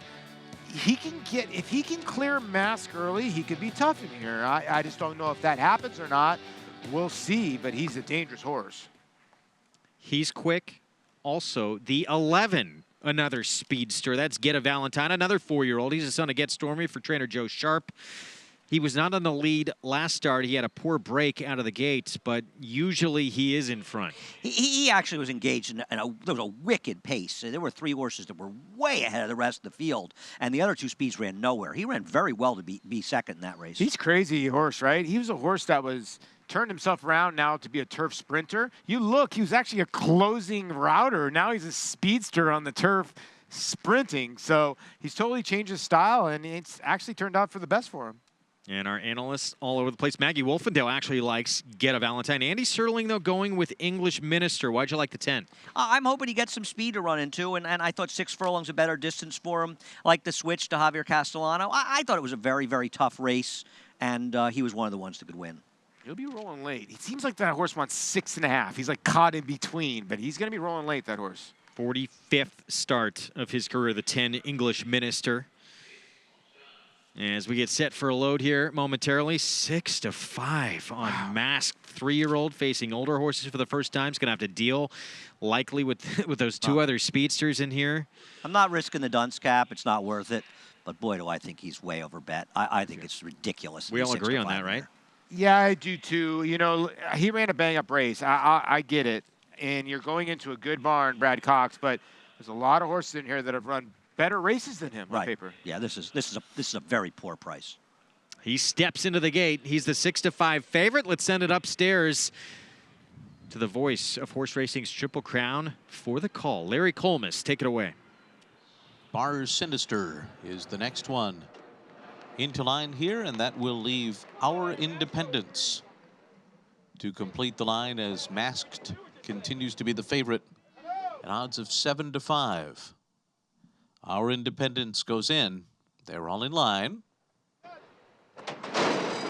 They're off. And it's Masked on the inside, out for the lead with Blessed Halo. And outside of them, Get a Valentine. These three with the most early speed. Simon Bar Sinister, fourth behind them. Our Independence goes up on the outside, fifth. And then it's End Play, Battle in Seattle, and English Minister is last up the backstretch. It is Blessed Halo on the outside. Masked is down at the rail. The two of them vie for command here with Get a Valentine just outside of them. A 22:08 quarter. Our Independence follows in fourth, just 2 lengths off the lead. Simon Bar Sinister rides the rail around the turn. Then End Play in Battle in Seattle, 6 from the front in English Minister. Blessed Halo on top of the far turn. Masked is going to ride the rail to the top of the stretch. These two have Get a Valentine just outside of them. Simon Bar Sinister splits horses as they come into the final furlong here. Blessed Halo in front. On the outside, Simon Bar Sinister comes charging up. Masked not keeping up with them. Battle in Seattle is closing on the outside. It's Simon Bar Sinister and Blessed Halo on the outside. Battle in Seattle and English Minister. Simon Bar Sinister. Looked like he held on. Late runs coming from Battle in Seattle and English Minister in 107.82. They were flying in here. Simon Bar Sinister with the win. Battle in Seattle ran huge from off the pace, but off the bench, and Joe Bravo for the win. This is a sensational ride by Joe Bravo, getting in the garden spot and splitting horses like this. The truth is that Blessed Halo finished fourth in here, ran far and away the best race, considering how this race collapsed. But this was an excellent effort off the bench. And you watch the one in here, a long shot that Paul liked, Battle in Seattle, and the 10-horse horse I liked, English Minister. They both came from way back here. This race was collapsing, and it's amazing how well Blessed Halo ran considering. No, that's what makes you win races the next time. Yeah, you're right. The 7-1-10 here. You're right. You look at the race, the 6 runs fourth in here, but the 6 runs the best race. I mean, did all the dirty work, has to put away Mask, and then the final 100 yards just got really weary, and then the one and the other horse show up late here, but don't take anything away from 7. I'll tell you what, this was a great ride by Bravo. He had this horse in perfect position. I think if I had underdog riding my horse, English Minister, he might have won. 6-1 on Simon Bar Sinister. Wow. Look at Joe Bravo working hard to the wire here and get this horse home. Back to the stick for the final strides because he knew they were coming. I knew Battle in Seattle. Good pick by you in Battle of Seattle. And Andy, we talked about it right before. English Minister needs that like 6 1/4, 6 1/2. He's like right in between. He's got too many thirds in his resume to be overexcited. I should be happy I once cashed a bet on him. By the way, look at that time. Pretty quick. 107-4. Nice horses. Good race. Yeah. Track record's 106-3. And Mask ran fine to finish fifth in here, but as we said, he was up against it, having to duel inside of the 6 Blessed Halo, and nothing against him, but he was just way over bet. Yeah, he was. Mini victory from us on that. Thank you. We'll take them where we can get them.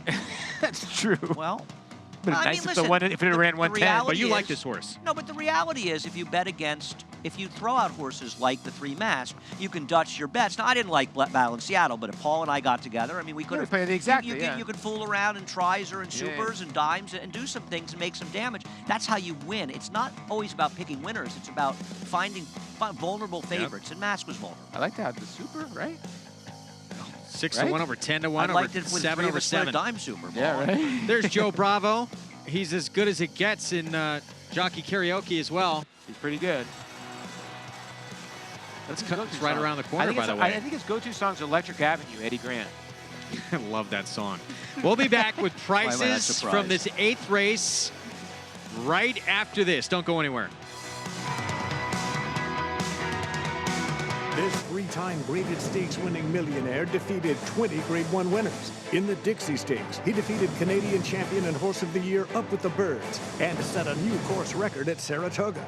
runner-up in the Grade 1 Manhattan and Shadwell Turf Mile, Ironicus ran 7 triple-digit fires, including this score in the Fort Marcy Stakes. Half to 4 graded stakes winners, Ironicus has the speed, class, and bloodlines to become the next great sire by distorted humor.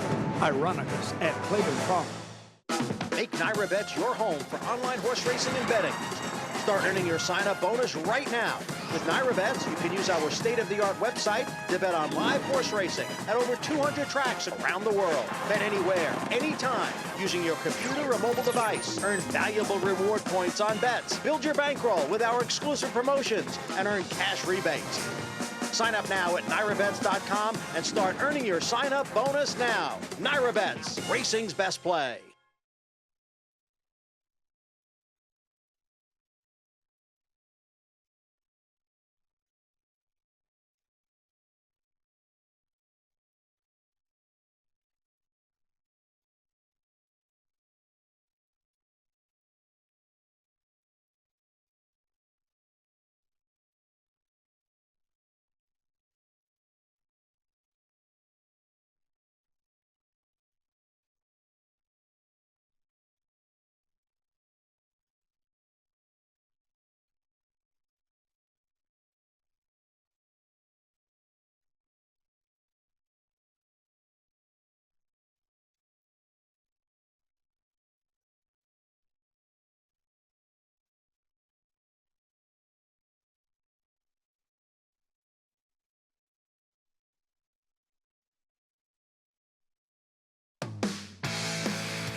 Look at War Front on the farm in Paris, Kentucky. We just saw Son of Warfront win the 8th. Simon Bar Sinister and Warfront, the international super sire. 8 champions, 7 millionaires.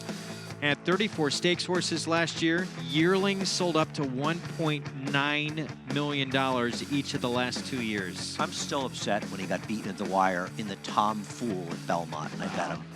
Wow. Trained by the Chief. You always remember 9-2. You always remember Alan Jerkins? the bad beats, don't you? By the way, a little give it up for John Mazza here. As a guy that doesn't have a giant barn but does a great job with his horses. Nice man. Yeah, and he is. This one out of a forestry mare, Christmas Jones, Holy Crest Farm, Joe Bravo. This is going to spice up a lot of the picks. Yeah, absolutely. Absolutely.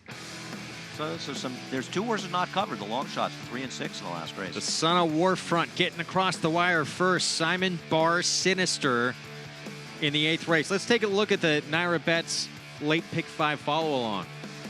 Yeah, it's a good follow-along. Let's take a look at it.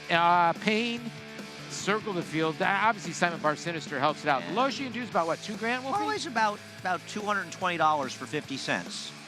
And the lowest one is $2,000. So it's definitely a value play today. No surprise. It would be terrible if you rode a ticket up and you were thinking of playing and you didn't do it. And you were Belmont alive. Showdown online contest overall standings. Ulf Heron? Doesn't he pitch for the Braves? Oh, it's DeHeron. He strike you by out. the way, I just love this. Isn't over yet, by the way. Look at the guy in 6th. Just a winner. Winner. Oh, wait, it's in the books because it's just the races on our show, right? Yeah, so that's our winner. Well done. Show's almost Congrats. over, Greg. 20 times points on Los Alamitos on all early pick 4 wagers every race day, Thursday through Sunday. Go to NyraBets.com to take advantage of that. When we're done, racing on the West Coast. We got 1 race left here, though. There is. If you want to catch this last race, it is coming up at 23 minutes. Go to the Nyra Now app. See how this NyraBets late pick 5 plays out. We are back tomorrow, 6 to 7. By the way, Los Al canceled. Yeah, due to heat. It's because of 114 heat. degrees in Arcadia or Okay. in California today. So they canceled due to heat. We'll see you tomorrow, 6 Eastern time. The Suburban. Looking forward to it. Have a great night. We'll see you tomorrow.